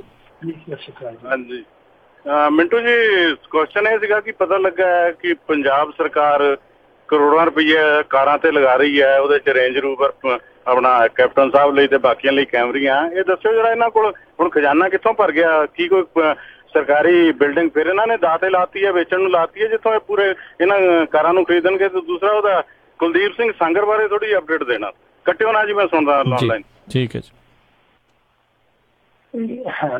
ਦੇਖੋ, ਇਹ ਕਾਰਾਂ ਕੂਰਾਂ ਤੇ ਚੱਲ ਜਾਂਦੀਆਂ, ਚਲੋ ਕਾਰਾਂ ਵੀ ਚਲਾ ਲੈਣਾ, ਪਰ ਪੰਜਾਬ ਨੂੰ ਵੀ ਚੰਗੀ ਤਰ੍ਹਾਂ ਚਲਾਉਂਦਾ। ਮਾਸਟਰ ਵਿਚਾਰੇ 5-5 ਮਹੀਨਿਆਂ ਤੋਂ ਤਨਖਾਹ ਨੂੰ ਤਰਸਣ ਡਏ ਆ। ਆਪਦੇ ਲਈ ਗੱਡੀਆਂ, ਉਹਨਾਂ ਲਈ ਕੱਖ ਵੀ ਨਹੀਂ। ਜਿਹੜੇ ਮੁਲਾਜ਼ਮ ਆ ਉਹਨਾਂ ਨੂੰ ਤਨਖਾਹਾਂ ਨਹੀਂ ਹੈ, ਜਿਹੜੇ ਕੱਚੇ ਆ ਉਹਨਾਂ ਨੂੰ ਰੈਗੂਲਰ ਨਹੀਂ ਕੀਤਾ ਜਾ ਰਿਹਾ। ਗਲੀਆਂ ਨਾਲੀਆਂ ਤੱਕ ਦੇ ਵਿਕਾਸ ਰੁਕੇ। ਦੇਖੋ, ਘੁੰਮਣਾ ਇਹਨਾਂ ਨੇ ਤੇ ਆਪਾਂ ਨੂੰ ਪਤਾ ਹੀ ਆ, 5 ਸਾਲ ਇਹਨਾਂ ਨੇ ਆਪਣਾ ਜਿਹੜਾ ਮੌਜ ਮੇਲਾ ਉਹ ਤੇ ਏਦਾਂ ਕਰਨਾ ਹੀ ਕਰਨਾ, ਕੋਈ ਸ਼ੱਕ ਨਹੀਂ। ਬੰਗਲਾ ਵੀ ਵਧੀਆ ਲੈਣਾ, ਗੱਡੀ ਵੀ ਵਧੀਆ ਲੈਣੀ, ਕੰਮ ਵਧੀਆ ਕਰਨ, ਤਨਖਾਹ ਵੀ ਵਧੀਆ ਲੈਣਾ, ਫਿਰ ਕੋਈ ਚੱਕਰ ਨਹੀਂ ਹੈਗਾ। ਪਰ ਜਿੱਥੋਂ ਤੱਕ ਤੁਸੀਂ ਕਹਿੰਦੇ ਹੋ ਕਿ ਪੈਸੇ ਕਿੱਥੋਂ ਆਏ, ਮੇਰੇ ਖਿਆਲ ਦੇ ਨਾਲ ਉਹ ਮੋਟਰਸਾਈਕਲ ਇਹਨਾਂ ਨੇ ਨਿਲਾਮ ਕਰਤਾ ਜਿਹੜਾ ਇਹਨਾਂ ਨੇ ਅਸੈਂਬਲੀ 'ਚ ਖੜਿਆ ਸੀਗਾ, ਜਿਹਦੇ ਤੇ ਕਹਿੰਦੇ ਸੀਗੇ ਕਿ ਸਾਰੇ ਪੰਜਾਬ ਦੀ ਕਣਕ ਕਾਲੀਆਂ ਨੇ ਢੋਈ ਆ। 31,000 ਕਰੋੜ ਰੁਪਈਏ ਦਾ ਘੁਟਾਲਾ ਕੀਤਾ। ਬਾਅਦ ਦੇ ਵਿੱਚ ਉਹ ਮੋਟਰਸਾਈਕਲ ਅੱਜ ਤੱਕ ਦਿਖਿਆ ਹੀ ਨਹੀਂ, ਕੱਢਿਆ ਹੀ ਨਹੀਂ ਇਹਨਾਂ ਨੇ। ਤੇ ਮੈਨੂੰ ਲੱਗਦਾ ਉਹ ਵੇਚ ਕੇ ਨਿਲਾਮ ਕਰਕੇ ਉਹਦੇ ਨਾਲ ਇਹਨਾਂ ਨੇ ਇਹ ਸਾਰਾ ਜੁਗਾੜ ਕਰ ਲਿਆ ਹੋਊਗਾ। ਦੂਜੀ ਗੱਲ ਜਿਹੜੀ ਤੁਸੀਂ ਕੁਲਦੀਪ ਸੈਂਗਰ ਦੀ ਕਹਿੰਦੇ ਹੋ, ਕੁਲਦੀਪ ਸੈਂਗਰ ਫਸਿਆ ਪਿਆ ਉੱਥੇ। ਉਨਾਵ ਮਾਮਲੇ ਦੀ ਜਿਹੜੀ ਗੱਲ ਤੁਸੀਂ ਕੀਤੀ ਆ, ਉਹ ਅੰਦਰ ਹੀ ਆ ਹਾਲੇ। ਉਹਦੀ ਬੀਬੀ ਰੌਲਾ ਪਾਉਂਦੀ ਆ ਕਿ ਮੇਰੇ ਘਰ ਵਾਲੇ ਨਾਲ ਧੱਕਾ ਹੋਇਆ। ਉਹਦੇ ਜਿਹੜੇ ਚਾਹੁਣ ਵਾਲੇ ਸਮਰਥਕ ਆ ਉਹਨਾਂ ਨੇ ਵੀ ਰੈਲੀ ਕੱਢੀ ਆ ਉੱਥੇ, ਪਰ ਉਹਦੇ ਤੇ ਮੁਕੱਦਮਾ ਦਰਜ ਹੋ ਗਿਆ। ਉਹ ਅਦਾਲਤ ਫੈਸਲਾ ਕਰੂਗੀ ਕਿ ਉਹਨੇ ਅੱਗੇ ਜੇਲ੍ਹ ਦੀ ਦਾਲ ਪੀਣੀ ਆ ਜਾਂ ਫਿਰ ਘਰ ਦੀ ਸਬਜ਼ੀ ਖਾਣੀ ਆ। ਉਹ ਸਾਰਾ ਕੁਛ ਹੈ ਜਿਹੜਾ ਉਹ ਹੁਣ ਅਦਾਲਤ ਹੀ ਤੈਅ ਕਰੂਗੀ। ਜੀ ਜੀ। ਅਗਲੇ ਕਾਲਰ ਆਪਣੇ ਨਾਲ ਜੁੜੇ ਨੇ ਰਾਜਦੀਪ ਸਿੰਘ ਜੀ। ਸਵਾਗਤ ਹੈ, ਸਤਿ ਸ਼੍ਰੀ ਅਕਾਲ ਜੀ। ਸਤਿ ਸ਼੍ਰੀ ਅਕਾਲ, ਕੀ ਹਾਲ ਨੇ ਜੀ? ਠੀਕ ਹੈ ਜੀ। ਵੀਰੇ ਮਿੰਟੂ ਵੀਰੇ ਤੋਂ ਪੁੱਛਣਾ ਸੀਗਾ, ਇੰਡੀਆ ਦਾ ਡੈਲੀਗੇਟ ਉੱਥੇ ਗਿਆ ਹੋਇਆ ਚਾਈਨਾ, ਹਨਾ ਜੀ ਜੀ। ਤੇ ਆਈ ਥਿੰਕ ਪਹਿਲਾਂ ਡਿਫੈਂਸ ਮਿਨਿਸਟਰ ਗਏ ਸੀਗੇ, ਹੁਣ ਗਏ ਹੋਏ ਪ੍ਰਾਈਮ ਮਿਨਿਸਟਰ। ਤੇ ਇਹਨਾਂ ਦੇ ਜਦੋਂ ਪਹਿਲਾਂ ਡਿਫੈਂਸ ਮਿਨਿਸਟਰ ਗਏ ਆ ਤੇ ਆਪਣੇ ਕੋਈ ਡੈਲੀਗੇਸ਼ਨ ਗਏ ਸੀ, ਕੀ ਇਹਨਾਂ ਦੇ ਸਮਝੌਤੇ ਹੋਏ ਆ, ਕੁਝ ਦੱਸੋਗੇ ਅਪਡੇਟ? ਜੀ ਦੇਖੋ, ਆਫੀਸ਼ੀਅਲੀ ਉਹਨਾਂ ਨੇ ਕੁਛ ਨਹੀਂ ਕਹਿਣਾ। ਡੈਲੀਗੇਟ ਨਹੀਂ, ਇੱਕ ਪ੍ਰਧਾਨ ਮੰਤਰੀ ਵੀ ਗਿਆ ਹੋਇਆ ਜੀ। ਤਾਂ ਪ੍ਰਧਾਨ ਮੰਤਰੀ ਦੀ ਕੱਲ ਨੂੰ ਔਰ ਪਰਸੋਂ 2 ਦਿਨ ਫਿਰ ਮੁਲਾਕਾਤ ਹੈ ਉਹਨਾਂ ਦੇ ਪ੍ਰੈਜ਼ੀਡੈਂਟ ਦੇ ਨਾਲ। ਔਰ ਉਹਨਾਂ ਨੇ ਪਹਿਲਾਂ ਹੀ ਕਿਹਾ ਕਿ ਮੀਡੀਆ ਨੂੰ ਕੋਈ ਬਰੀਫਿੰਗ ਨਹੀਂ ਕੀਤੀ ਜਾਊਗੀ ਇਸ ਮਸਲੇ ਤੇ, ਔਰ ਨਾ ਹੀ ਕੋਈ ਅਧਿਕਾਰਤ ਤੌਰ ਤੇ ਸੰਧੀ ਸਮਝੌਤਾ ਹੋਊਗਾ। ਇਹਦਾ ਮਤਲਬ ਇਹ ਹੈ ਕਿ ਉਹਨਾਂ ਨੇ ਜੋ ਵੀ ਉਲੀਕਣਾ ਉਹ ਮੇਜ਼ ਤੇ ਉਲੀਕਣਾ। ਹੋ ਸਕਦਾ ਕਿ ਬਹੁਤਾ ਉਹ ਬਾਹਰ ਨਾ ਕੱਢਣ, ਪਰ ਜੋ ਵੀ ਆ ਇਹਦੇ 'ਚ ਇੱਕ ਸੰਭਾਵਨਾ ਬਣਦੀ ਪਈ ਆ ਕਿ ਸ਼ਾਇਦ ਇੰਡੀਆ ਤੇ ਚਾਈਨਾ ਵਕਤ ਦਾ ਤਕਾਜ਼ਾ ਵਿਚਾਰ ਕੇ ਦੋਵੇਂ ਇਕੱਠੇ ਹੋ ਕੇ ਤੁਰ ਪੈਣ, ਕਿਉਂਕਿ ਇਹ ਇਹਨਾਂ ਨੂੰ ਲੱਗਦਾ ਪਿਆ ਹੁਣ। ਕਿਉਂਕਿ ਤੁਹਾਨੂੰ ਯਾਦ ਹੋਣਾ ਤਿੱਬਤੀਆਂ ਨੇ ਇੱਕ ਸਮਾਗਮ ਕੀਤਾ ਸੀ, ਬਹੁਤ ਵੱਡਾ ਸਮਾਗਮ ਕੀਤਾ ਸੀ ਪਿੱਛੇ ਜੇ ਉਹਨਾਂ ਨੇ ਲੜੀਵਾਰ ਸਮਾਗਮ ਕੀਤਾ ਸੀ, ਕੋਈ ਕਿਤੇ। ਤਾਂ ਉਹਦੇ 'ਚ ਭਾਰਤੀ ਜਨਤਾ ਪਾਰਟੀ ਦਾ ਜਾਂ ਕੇਂਦਰ ਦਾ ਕੋਈ ਵੀ ਨੁਮਾਇੰਦਾ ਸ਼ਾਮਲ ਨਹੀਂ ਹੋਇਆ। ਇਹ ਪਹਿਲਾ ਮੌਕਾ ਸੀ ਅਜਿਹਾ। ਤਾਂ ਉਸ ਤੋਂ ਬਾਅਦ ਅਚਾਨਕ ਇਹਨਾਂ ਦਾ ਨਰਮ ਗੋਸ਼ਾ ਚਾਈਨਾ ਵੱਲ ਹੋ ਜਾਣਾ। ਅੱਜ ਇੱਕ ਚੀਜ਼ ਹੋਰ ਵੀ ਤੁਸੀਂ ਦੇਖੋਗੇ ਪ੍ਰੋਗਰੈਸ ਦੇ ਰੂਪ 'ਚ ਕਿ ਜਿਹੜੇ ਓਪੈਕ ਦੇਸ਼ ਆ, ਓਪੈਕ ਕੰਟਰੀ, ਜਿੱਦਾਂ ਉਹ ਤੇਲ ਦਾ ਰੇਟ ਚੁੱਕਦੇ ਆ, ਫਿਰ ਜਿੱਦਾਂ ਉਹਨਾਂ ਨੇ ਏਸ਼ੀਅਨ ਪ੍ਰੀਮੀਅਮ ਲਾਇਆ ਹੋਇਆ, ਵੱਖਰਾ ਟੈਕਸ ਲਾਇਆ ਹੋਇਆ, ਤਾਂ ਉਹਦੇ ਮਾਮਲੇ 'ਚ ਵੀ ਇੰਡੀਆ, ਚਾਈਨਾ, ਜਾਪਾਨ ਤੇ ਦੱਖਣੀ ਕੋਰੀਆ ਜਿਹੜੇ ਇੱਕ ਪਲੇਟਫਾਰਮ ਤੇ ਅੜ ਗਏ ਆ ਕਿ ਅਸੀਂ ਗਰੁੱਪ ਬਣਾਵਾਂਗੇ, ਅਸੀਂ ਇਹਨਾਂ ਤੇ ਦਬਾਅ ਪਾਵਾਂਗੇ ਕਿ ਇੱਕ ਤੇ ਜਿਹੜਾ ਤੁਸੀਂ ਏਸ਼ੀਆ ਤੇ ਆ ਐਕਸਟਰਾ ਏਸ਼ੀਅਨ ਪ੍ਰੀਮੀਅਮ ਲਾਇਆ ਇਹ ਵਾਪਸ ਲਵੋ, ਔਰ ਦੂਸਰਾ ਤੁਹਾਡੀ ਮਨਮਰਜ਼ੀ ਨਹੀਂ ਚੱਲਣੀ, ਕਿਉਂਕਿ ਚੌਥਾ ਹਿੱਸਾ ਤੇਲ ਉਤਪਾਦਨ ਦਾ ਇਹੋ 4 ਦੇਸ਼ ਖਰੀਦਦੇ ਆ। ਸੋ ਇਹ ਪ੍ਰੋਗਰੈਸ ਤੇ ਹੋ ਰਹੀ ਆ ਵੱਖੋ ਵੱਖਰੇ ਮੰਚਾਂ ਤੇ। ਹੁਣ ਕੀ ਸਮਝੌਤਾ ਹੁੰਦਾ, ਕੀ ਸੰਧੀ ਹੁੰਦੀ ਹੈ, ਇਹ ਕੋਈ ਇੱਕ ਨੁਕਤਾ ਨਹੀਂ ਹੈ, ਕਈ ਨੁਕਤੇ ਵਿਚਾਰ ਕੇ ਚੱਲਦੇ ਪਏ ਆ। ਸੋ ਅੱਗੇ ਸਾਫ਼ ਹੋਏਗਾ, ਜਿੱਦਾਂ ਸਾਫ਼ ਹੋਏਗਾ ਆਪਾਂ ਤੁਹਾਨੂੰ ਦੱਸ ਕੇ ਚੱਲਾਂਗੇ। ਜੀ ਜੀ। ਤੇ ਮਿੰਟੂ ਜੀ ਅਗਲੇ ਕਾਲਰ ਨਾਲ ਗੱਲ ਕਰਦੇ ਅਵਤਾਰ ਸਿੰਘ ਜੀ। ਸਵਾਗਤ ਹੈ, ਸਤਿ ਸ਼੍ਰੀ ਅਕਾਲ। ਸਤਿ ਸ਼੍ਰੀ ਅਕਾਲ ਜੀ। ਸਤਿ ਸ਼੍ਰੀ ਅਕਾਲ ਮਿੰਟੂ ਸਾਹਿਬ ਜੀ। ਸਤਿ ਸ਼੍ਰੀ ਅਕਾਲ ਜੀ ਸਰਦਾਰ ਸਾਹਿਬ। ਮਿੰਟੂ ਸਾਹਿਬ, ਜਿੱਦਾਂ ਨਾਰਥ ਕੋਰੀਆ ਤੇ ਸਾਊਥ ਕੋਰੀਆ ਆਪਸੀ ਮਤਭੇਦ ਖਤਮ ਕਰਕੇ ਇੱਕ ਦੂਜੇ ਦੇ ਕਲੋਜ਼ ਜਾ ਰਹੇ ਆ, ਹੋ ਸਕਦਾ ਫਿਊਚਰ ਦੇ ਵਿੱਚ ਉਹ ਇੱਕ ਹੋ ਜਾਣ। ਕਦੀ ਦਿਨ ਆਊਗਾ ਕਿ ਇੰਡੀਆ ਤੇ ਪਾਕਿਸਤਾਨ ਵੀ ਏਦਾਂ ਕਰ ਲੈਣਗੇ ਤੇ ਦੂਜਾ ਛੋਟਾ ਜਿਹਾ ਕੁਐਸਚਨ ਆ, ਜਿਹੜੇ ਆ ਬਾਬੇ ਬਲਾਤਕਾਰੀ ਆ, ਜਿੰਨਾ ਇਹਨਾਂ ਕੋਲ ਪੈਸਾ ਜੇ ਸਾਰਾ ਇਹਨਾਂ ਦਾ ਕੁਰਕੀ ਕਰਕੇ ਤੇ ਕਿਸਾਨਾਂ ਦਾ ਤੇ ਪੰਜਾਬ ਗੌਰਮੈਂਟ ਦਾ ਕਰਜ਼ਾ ਲੱਥ ਸਕਦਾ ਜੀ? ਸੁਣ ਲੈਂਦੇ ਭਾਜੀ ਮਾੜਾ ਜਿਹਾ ਕੱਟਿਓ। ਨਹੀਂ ਕੁਰਕੀ ਦੀ ਸੁਣੋ, ਇੱਥੇ ਤੇ ਜਿਹੜੇ ਨੀਰਵ ਮੋਦੀ ਹੋ ਰਹੀ ਆ ਉਹਨਾਂ ਤੋਂ ਪੂਰੀ ਵਸੂਲੀ ਨਹੀਂ ਹੋਣ ਡਈ। ਇਹ ਤੇ ਫਿਰ ਵੀ ਹਾਲੇ ਬਹੁਤ ਪਾਸੇ ਨੇ ਇਹਨਾਂ ਦੇ ਵਿੱਚੋਂ, ਤੇ ਮੇਰੇ ਖਿਆਲ ਦੇ ਨਾਲ 1-2% ਜਿਹੜੇ ਆ ਉਹ ਦੋਸ਼ਾਂ ਹਟਾਏ ਹੋਣੇ ਆ, ਬਾਕੀ ਤੇ ਹਾਲੇ ਪਰਦੇ ਦੇ ਉਹਲੇ ਕੁਕਰਮ ਕਰੀ ਜਾਂਦੇ ਆ। ਤੇ ਜਿਹੜੇ ਇੱਥੋਂ ਇੰਨਾ ਸਰਮਾਇਆ ਲੁੱਟ ਕੇ ਚਲੇ ਗਏ, ਹਾਲੇ ਤੇ ਕੁਰਕੀ ਕਰਕੇ ਉਹਨਾਂ ਦੀ ਵਸੂਲੀ ਨਹੀਂ ਹੋਈ। ਤੇ ਜੇ ਉਹਨਾਂ ਦੀ ਵਸੂਲੀ ਕਰ ਲਈ ਜਾਵੇ ਪੂਰੇ ਤੌਰ ਤੇ ਮੇਰੇ ਖਿਆਲ ਦੇ ਨਾਲ ਕਰਜ਼ਾ ਤੇ ਕਾਫੀ ਹੱਦ ਤੱਕ ਉਸ ਪੈਸੇ ਨਾਲ ਵੀ ਲੱਥ ਸਕਦਾ। ਉਹ ਇਹ ਤੇ ਬਹੁਤ ਮੈਂ ਕਹੂੰਗਾ ਕਿ ਹਾਈਪੋਥੈਟੀਕਲ ਜੀਆਂ ਗੱਲਾਂ ਨੇ ਜਿਹੜੀਆਂ ਆਪਾਂ ਕਰਦੇ ਹਾਂ। ਪਰ ਦੂਜੇ ਪਾਸੇ ਜਿਹੜੀ ਗੱਲ ਕਰਨ ਵਾਲੀ ਆ ਨਾ, ਜਿਹੜਾ ਇਹਨਾਂ ਨੇ ਦੂਸਰਾ ਮੁੱਦਾ ਕਿਹਾ ਕਿ ਭਾਰਤ ਤੇ ਪਾਕਿਸਤਾਨ, ਮੈਂ ਕਹਿੰਦਾ ਕਿ ਸਭ ਤੋਂ ਬੈਸਟ ਮੁੱਦਾ ਜੀ, ਕਿਉਂਕਿ ਸਮਾਂ ਦੇਖੋ ਨਾ ਕਿ ਅੱਜ ਇੰਡੀਆ ਚਾਈਨਾ ਨੂੰ ਇਕੱਠਾ ਕਰਦਾ ਪਿਆ, ਇਹ ਦੋਨੇ ਦੇਸ਼ ਨਰਮ ਗੋਸ਼ਾ ਰੱਖ ਕੇ ਚੱਲਦੇ ਪਏ ਆ। ਇੱਥੋਂ ਤੱਕ ਹੁਣ ਵਿਚਾਰਾਂ ਕਰਦੇ ਪਏ ਇੰਡੀਆ ਤੇ ਚਾਈਨਾ ਨਾਲ ਕਿ ਅਸੀਂ ਆਪਣੀ ਇਕਨੋਮੀ ਸਾਂਝੀ ਕਰ ਲਈਏ ਆਉਣ ਵਾਲੇ ਸਮੇਂ 'ਚ, ਜਿੱਦਾਂ ਯੂਰਪ ਵਗੈਰਾ ਤੁਸੀਂ ਦੇਖਦੇ ਹੋ, ਤਾਂ ਇਹ ਵੀ ਇੱਕ ਸੰਭਾਵਨਾ ਰੱਖ ਕੇ ਚੱਲਦੇ ਪਏ। ਵੈਸੇ ਦੇਖੋ ਨਾ, ਇਹਨਾਂ ਦੇਸ਼ਾਂ ਦਾ ਜੇ ਆਪਾਂ ਇੱਕ ਅੰਕਲਨ ਕਰੀਏ ਤਿੰਨਾਂ ਦੇਸ਼ਾਂ ਦਾ, ਇਹ ਹੈ ਕੀ ਆ, ਇੱਕ ਦੂਜੇ ਤੋਂ ਡਰੀ ਜਾਂਦੇ, ਇੱਕ ਦੂਜੇ ਤੋਂ ਡਰ ਆ ਇਹਨਾਂ ਦੀ ਅਸੁਰੱਖਿਅਤਾ ਦੀ ਭਾਵਨਾ। ਭਾਰਤ ਪਾਕਿਸਤਾਨ ਇੱਕ ਦੂਜੇ ਤੋਂ ਡਰਦੇ ਆ ਕਿ ਇਹ ਵਾਧਾ ਕਰਦਾ ਕਿਤੇ ਇਹ ਨਾ ਕਰ ਦੇਵੇ, ਇਹ ਵਾਧਾ ਕਰਦਾ ਕਿਤੇ ਉਹ ਨਾ ਕਰ ਦੇਵੇ। ਸੋ ਏਦਾਂ ਹੀ ਚਾਈਨਾ ਤੇ ਭਾਰਤ ਦਾ ਰਿਸ਼ਤਾ। ਹੁਣ ਦੇਖੋ ਬ੍ਰਿਕਸ ਦੇ ਵਿੱਚ ਇਕੱਠੇ ਆ ਇੰਡੀਆ ਚਾਈਨਾ, ਪਰ ਡੋਕਲਾਮ ਦੇ ਮੁੱਦੇ ਤੇ ਆਮੋ ਸਾਹਮਣੇ ਆ। ਫਿਰ ਜੇ ਦੇਖੋ ਕਿ ਸ਼ੰਘਾਈ ਕਾਰਪੋਰੇਸ਼ਨ ਦੇ ਵਿੱਚ ਇਕੱਠੇ ਆ ਤੇ ਉਹ ਵਨ ਰੋਡ ਵਨ ਬੈਲਟ ਵਾਲੇ ਮਾਮਲੇ 'ਚ ਇਹ ਇੱਕ ਦੂਸਰੇ ਦੇ ਵਿਰੁੱਧ ਆ।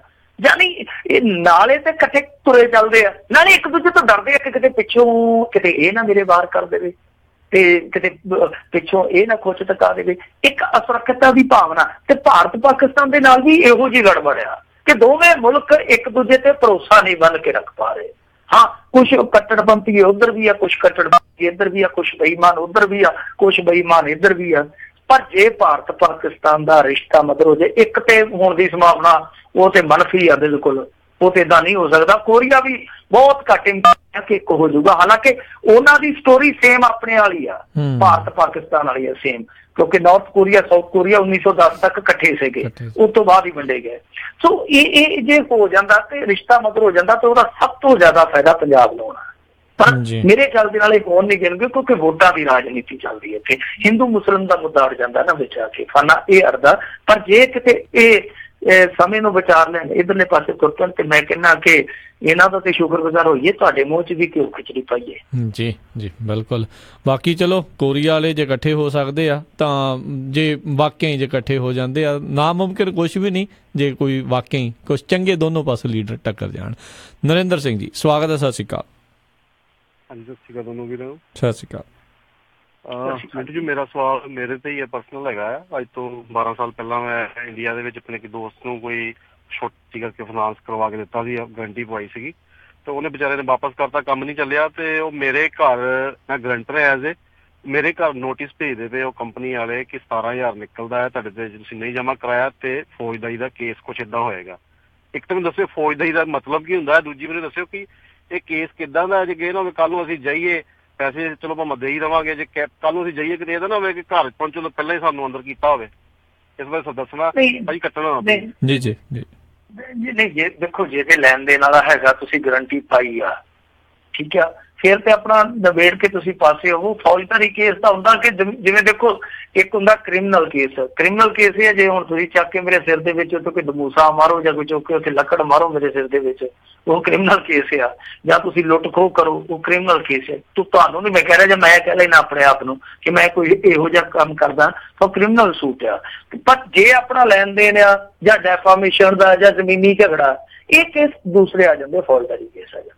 ਕ੍ਰਿਮੀਨਲ ਸੂਟ ਨਹੀਂ ਹੈ ਇਹਦੇ 'ਚ, ਤੁਹਾਨੂੰ ਕੋਈ ਦਿੱਕਤ ਨਹੀਂ ਹੈਗੀ। ਜਿੱਦਾਂ ਹੁਣ ਮੰਨ ਲਓ ਇੱਕ ਡੈਫਾਮੇਸ਼ਨ ਦਾ ਕੇਸ ਹੈ ਜਾਂ ਕੋਈ ਫੌਜਦਾਰੀ ਦਾ ਕੇਸ ਆ, ਉਹਦੇ 'ਚ ਜਿਵੇਂ ਕਿਸੇ ਬਾਹਰ ਆਉਣਾ ਹੋਵੇ, ਤੁਹਾਡੇ ਕੋਲ ਆਉਣਾ ਹੋਵੇ ਇੰਡੀਆ 'ਚੋਂ, ਉਹਦੇ 'ਤੇ ਇਸ ਤਰ੍ਹਾਂ ਦਾ ਕੋਈ ਕੇਸ ਚੱਲਦਾ ਹੋਵੇ ਤਾਂ ਕੋਈ ਦਿੱਕਤ ਨਹੀਂ ਹੈ। ਜੇ ਉਹਦੇ 'ਤੇ ਕ੍ਰਿਮੀਨਲ ਸੂਟ ਚੱਲਦਾ ਹੋਵੇ, ਕ੍ਰਿਮੀਨਲ ਕੇਸ ਚੱਲਦਾ ਹੋਵੇ, ਫਿਰ ਬੜੀ ਦਿੱਕਤ ਹੋ ਜਾਂਦੀ, ਖਾਸ ਤੌਰ ਤੇ ਜਦੋਂ ਉਹਨੂੰ ਕਨਵਿਕਸ਼ਨ ਹੋਈ ਹੋਵੇ। ਸੋ ਇਹ ਸਮੱਸਿਆਵਾਂ ਹੁੰਦੀਆਂ, ਇਹ ਵੱਖੋ ਵੱਖਰੀਆਂ ਕੈਟਾਗਰੀਆਂ ਨੇ। ਤਾਂ ਪਰ ਮੈਂ ਤਾਂ ਤੁਹਾਨੂੰ ਇਹੀ ਸਲਾਹ ਦੇਵਾਂਗਾ ਕਿ ਐਵੇਂ ਕੱਲ ਨੂੰ ਤੁਸੀਂ ਪੰਗਿਆਂ 'ਚ ਪੈਣਾ, ਜੇ ਥੋੜੇ ਬਹੁਤੇ ਦੀ ਗੱਲ ਹੱਥ ਦੇ ਕੇ ਪਰੇ ਮਾਰੋ। ਇਹ ਸੋਚ ਲਓ ਕਿ ਯਾਰ ਦੋਸਤ ਉੱਤੇ ਥੋੜੇ ਜਿਹੇ ਇੰਨੇ ਕੁ ਹੋਰ ਮਾਰ ਦਿੱਤੇ ਆ, ਜੀ ਨਹੀਂ ਥੈਂਕ ਯੂ ਜੀ। ਤੇ ਅਗਲੇ ਕਾਲਰ ਨੇ ਲక్ష్మణ ਸਿੰਘ ਜੌਹਲ ਜੀ, ਸਵਾਗਤ ਹੈ। ਸਤਿ ਸ਼੍ਰੀ ਅਕਾਲ। ਸਤਿ ਸ਼੍ਰੀ ਅਕਾਲ ਰਾਜਕਰਨ ਜੀ। ਸਤਿ ਸ਼੍ਰੀ ਅਕਾਲ।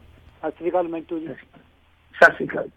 ਹਾਂਜੀ ਮਿੰਟੂ ਜੀ, ਆਪਣੇ ਇਹ ਸੁਖਬੀਰ ਬਾਦਲ ਤਾਂ ਪ੍ਰਕਾਸ਼ ਬਾਦਲ ਇਹ ਤਾਂ ਘੋਲ ਨਹੀਂ ਕਰਦੇ ਉਹਨੇ ਜਵਾਬ ਦੇਣ ਨੂੰ। ਇਹ ਨਹੀਂ ਮਨਪ੍ਰੀਤ ਦਾ ਤਾਂ ਜਵਾਬ ਕਿੰਨਾ ਚਿਰ ਹੋ ਗਿਆ ਦਿੱਤਾ ਨਹੀਂ। ਜਿਹੜੇ ਆ ਲੰਗੜਾ ਲੁੰਗੜਾ ਰੌਲਾ ਸ਼੍ਰੋਮਣੀ ਕਮੇਟੀ ਤੋਂ ਲੰਗਰ ਆਇਆ ਸੁਰਿੰਦਰ ਕੌਰ ਦੇ ਭੋਗ ਤੇ ਜਾਂ ਉਹਨਾਂ ਦੇ ਖਰਚੇ ਇਲਾਜ ਸਰਕਾਰੀ ਖਰਚੇ, ਉਹਦਾ ਕੋਈ ਜਵਾਬ ਨਹੀਂ ਆਇਆ।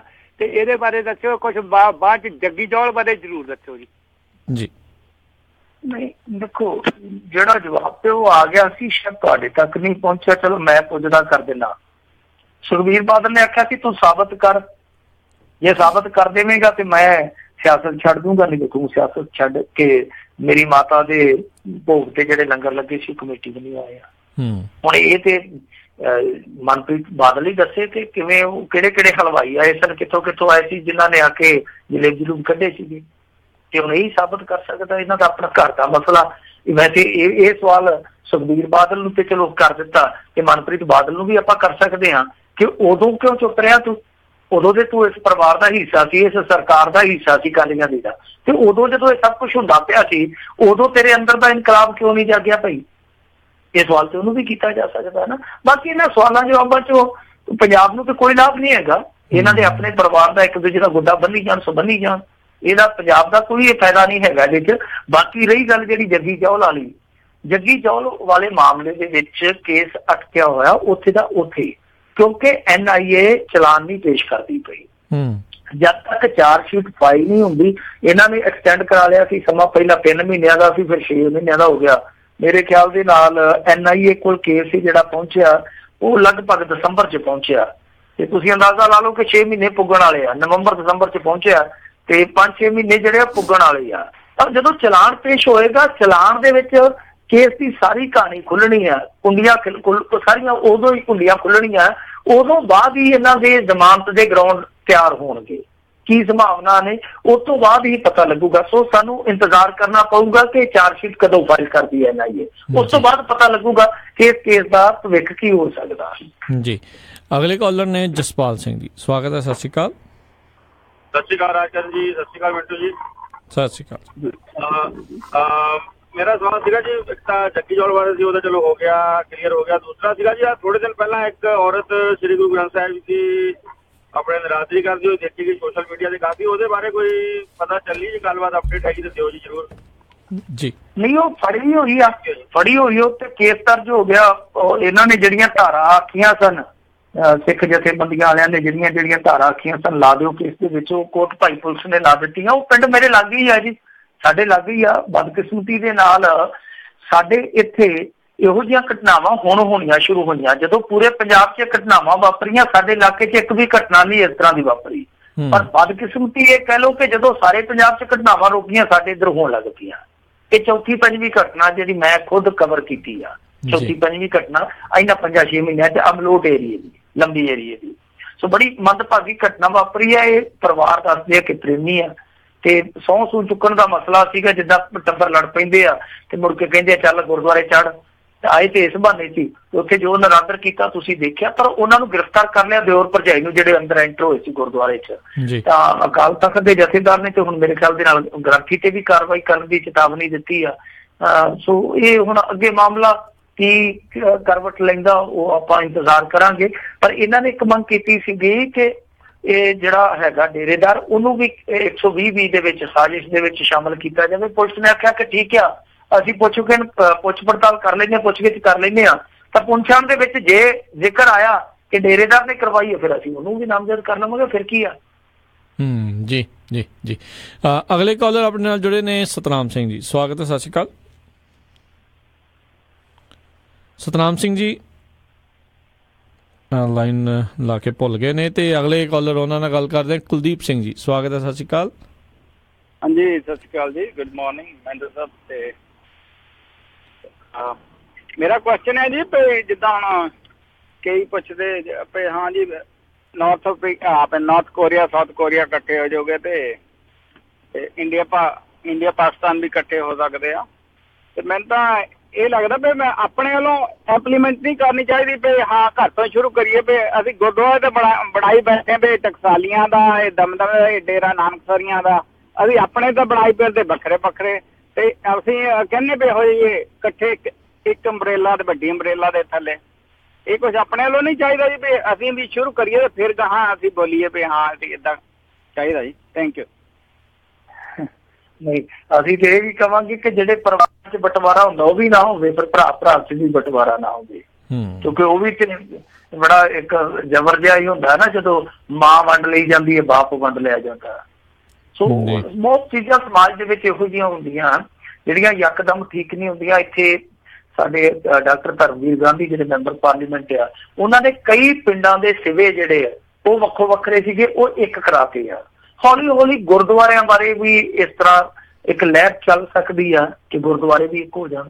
ਤੇ ਮੇਰੇ ਖਿਆਲ ਦੇ ਨਾਲ ਗੁਰਦੁਆਰੇ ਕੀ ਮੰਦਿਰ ਵੀ ਇੱਕ ਹੋਣਾ ਚਾਹੀਦਾ। ਮੈਂ ਤੇ ਕਹਿੰਦਾ ਕਿ ਇਹ ਧਾਰਮਿਕ ਸਥਾਨ ਹੈ ਜਿਹੜਾ ਉਹ ਇੱਕ ਬਹੁਤ ਹੈ, ਜਿੱਥੇ ਵੀ ਕਿਸੇ ਦੀ ਆਸਥਾ ਟਿਕੀ ਰਹੇ, ਕਿਉਂ ਵਖਰੇਵਾ ਪਾਉਣਾ। ਬਾਕੀ ਜਿਹੜੇ ਦੇਸ਼ਾਂ ਦੀ ਗੱਲ ਆ, ਦੇਸ਼ਾਂ ਦਾ ਇਹ ਦੇਖੋ ਨਾਂ ਵੀ ਇਕੱਠੇ ਹੋਣ।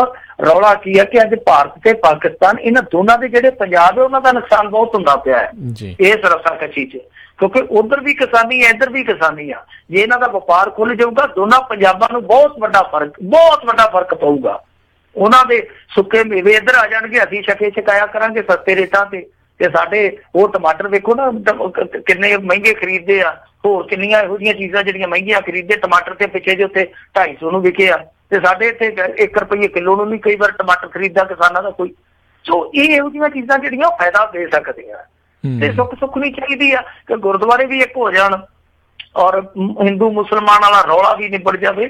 ਸਾਰੀਆਂ ਜਿਹੜੀਆਂ ਸਮਾਜ ਦੇ ਵਿੱਚੋਂ ਇਸ ਤਰ੍ਹਾਂ ਦੀਆਂ ਖਾਈਆਂ ਉਹ ਪੂਰੀਆਂ ਜਾਣ। ਅਸੀਂ ਤੇ ਇਹ ਦੁਆ ਕਰਾਂਗੇ, ਪਰ ਜੇ ਇਸ ਤਰ੍ਹਾਂ ਦੇ ਰਿਸ਼ਤੇ ਠੀਕ ਹੁੰਦੇ ਆ, ਮੇਰੇ ਖਿਆਲ ਦੇ ਨਾਲ ਸਵਾਗਤ ਕਰਨਾ ਚਾਹੀਦਾ, ਚਾਹੇ ਤੁਸੀਂ ਕਿਸੇ ਕਮਿਊਨਿਟੀ ਨੂੰ ਬਿਲੋਂਗ ਕਰਦੇ ਹੋ, ਚਾਹੇ ਤੁਸੀਂ ਕਿਸੇ ਵੀ ਵਿਚਾਰਧਾਰਾ ਦੇ ਫੋਲੋਅਰ ਆ। ਜੀ, ਜਿਹੜਾ ਕੋਈ ਮਿਲ ਰਿਹਾ ਉਹਦੀ ਹੌਸਲਾ ਅਫਜ਼ਾਈ ਜਿਹੜੀ ਜ਼ਰੂਰ ਕਰ ਦੇਣੀ ਚਾਹੀਦੀ ਆ। ਮਿੰਟੂ ਜੀ, ਫੇਸਬੁੱਕ ਤੋਂ ਕਿਸੇ ਨੇ ਰਾਜਵਿੰਦਰ ਧਾਲੀਵਾਲ ਹੋਣਾ ਨੇ ਪੁੱਛਿਆ ਸੀ, ਕਹਿੰਦੇ ਵੀ ਜੇਲਾਂ ਵਾਲਾ ਬਿੱਲ ਕਹਿੰਦੇ ਛੇਤੀ ਪਾਸ ਹੋ ਜਾਊਗਾ ਕਿ ਨਹੀਂ, ਇਹ ਉਹਨਾਂ ਨੇ ਸਵਾਲ ਸੀਗੇ। ਤੇ ਨਾਲ ਕਹਿੰਦੇ ਮਨਪ੍ਰੀਤ ਕਿੱਥੇ ਗਿਆ ਹੋਇਆ, ਉਹਦਾ ਬਿਆਨ ਆਇਆ ਸੀਗਾ ਵੀ ਹਰ ਮਹੀਨੇ ਨਵਾਂ ਕਾਰਖਾਨਾ ਚਾਲੂ ਕਰਨਗੇ ਪੰਜਾਬ 'ਚ। ਕਾਰਖਾਨਾ ਕਿੱਥੇ, ਹਾਲੇ ਤੇ ਉਹਨਾਂ ਤੋਂ ਚੰਗੀ ਤਰ੍ਹਾਂ ਨਾਲ ਰੋਡਵੇਜ਼ ਨਹੀਂ ਚੱਲੀ।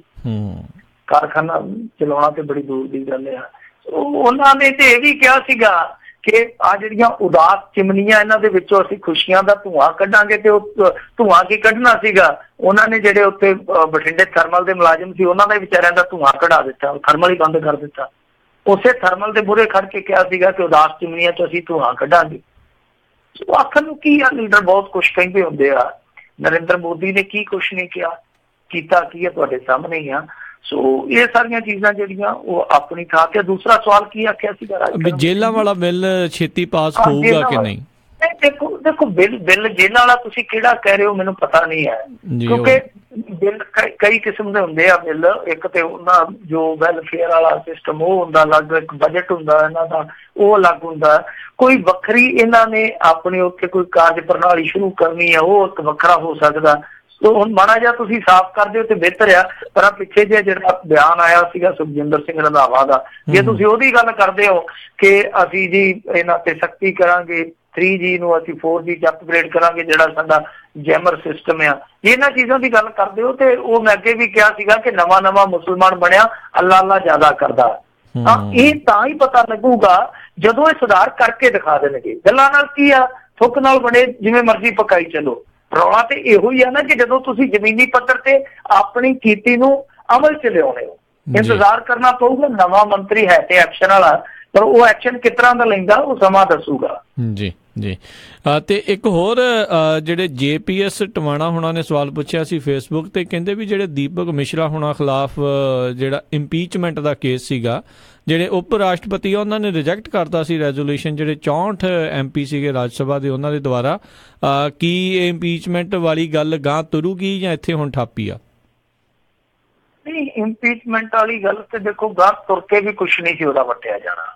ਹੈਗਾ ਕੀ ਸੀਗਾ ਕਿ ਇਹ ਗੇਮ ਸਿਆਸੀ ਸੀਗੀ, ਕਾਂਗਰਸ ਇਹਨਾਂ ਨੂੰ ਬੈਕਫੁੱਟ ਤੇ ਲਿਆਉਣਾ ਚਾਹੁੰਦੀ ਸੀਗੀ। ਦੇਖੋ ਇਹ ਜਿਹੜਾ ਝੰਜਟ ਆ ਉਹ ਸਾਫ਼ ਤੌਰ ਤੇ ਇਹੋ ਹੀ ਆ ਕਿ ਨਰਿੰਦਰ ਮੋਦੀ ਦੀ ਸਰਕਾਰ ਇਸ ਸਮੇਂ ਜੁਡੀਸ਼ਰੀ ਨੂੰ ਠੀਕ ਉਸੇ ਦੌਰ 'ਚ ਲਿਜਾ ਰਹੀ ਹੈ ਜਿਸ ਦੌਰ ਦੇ ਵਿੱਚ ਜੁਡੀਸ਼ਰੀ ਇੰਦਰਾ ਗਾਂਧੀ ਵੇਲੇ ਚਲੀ ਗਈ ਸੀਗੀ। ਤੁਸੀਂ ਅੱਜ ਵੀ ਦੇਖੋ ਨਾ ਕਿ ਜਸਟਿਸ ਜੋਸਫ ਦਾ ਰੌਲਾ ਪੈ ਰਿਹਾ ਨਿਯੁਕਤੀ ਦਾ। ਹੁਣ ਇੱਕ ਕੇਂਦਰ ਨੇ ਸਿੱਧੇ ਤੌਰ ਤੇ ਗੁੰਮਰਾਹ ਕੀਤਾ ਪੂਰੇ ਮੁਲਕ ਨੂੰ। ਮੈਂ ਤਥਾਤਮਕ ਸਬੂਤ ਦੇ ਸਕਦਾ ਤੁਹਾਨੂੰ ਇਸ ਚੀਜ਼ ਦੇ, ਜਿਹੜੇ ਉਹਨਾਂ ਨੇ ਤਰਕ ਦਿੱਤੇ ਆ ਕਿ ਜੋਸਫ ਨੂੰ ਇਸ ਕਰਕੇ ਨਹੀਂ ਲਾਇਆ ਜਾ ਰਿਹਾ ਕਿਉਂਕਿ ਉਹਦੀ ਸੀਨੀਅਰਟੀ ਹੈ ਜਿਹੜੀ 42ਵੇਂ ਨੰਬਰ ਤੇ ਆ, 11 ਜੱਜ ਉਹਦੇ ਮੋਹਰੇ ਆ। ਜਦ ਕਿ ਹਕੀਕਤ ਇਹ ਆ ਕਿ ਜਿਹੜੀ ਇਹਨਾਂ ਦੀ ਆਪਣੀ ਸਰਕਾਰੀ ਵੈਬਸਾਈਟ ਤੇ ਜਵਾਬਦੇਹੀ ਮਹਿਕਮੇ ਵਾਲੀ, ਤਾਂ ਉਹਦੇ ਵਿੱਚ 1 ਨੰਬਰ ਦੀ ਸੀਨੀਅਰਟੀ ਮਿਸਟਰ ਜੋਸਫ ਦੀ ਹੈ।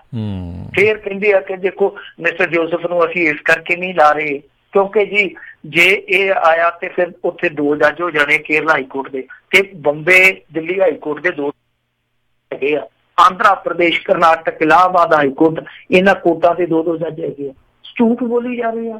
ਹੁਣ ਰੌਲਾ ਕੀ ਆ, ਰੇੜਕਾ ਕੀ ਆ ਕਿ ਮਿਸਟਰ ਜੋਸਫ ਉਹ ਜੱਜ ਆ ਜਿਹਨੇ ਇਹਨਾਂ ਦੀ ਉੱਤਰਾਖੰਡ 'ਚ ਬਰਖਾਸਤ ਕੀਤੀ ਕਾਂਗਰਸ ਦੀ ਸਰਕਾਰ ਨੂੰ, ਬਹਾਲ ਕਰ ਦਿੱਤਾ ਸੀ, ਇਸ ਕਰਕੇ ਉਹ ਚੁੱਭਦਾ। ਹੁਣ ਇਹੀ ਮਾਮਲਾ ਜਿਹੜਾ ਦੇਖੋ ਕਿ ਇੱਕ ਪਾਸੇ ਕੇਂਦਰ ਦੀ ਤੋਏ ਕਰਦਾ ਪਿਆ ਪੂਰਾ ਮੁਲਕ ਕਿ ਤੁਸੀਂ ਗਲਤ ਕੀਤਾ, ਤੁਸੀਂ ਨਹੀਂ ਸੀ ਕਰ ਸਕਦੇ, ਜਾਂ ਤੇ 2 ਨਿਯੁਕਤੀਆਂ 2 ਦੀਆਂ 2 ਰੱਦ ਕਰ ਦਿੰਦੇ ਫਿਰ ਤੇ ਮੰਨਦੇ ਕਿ ਠੀਕ ਆ।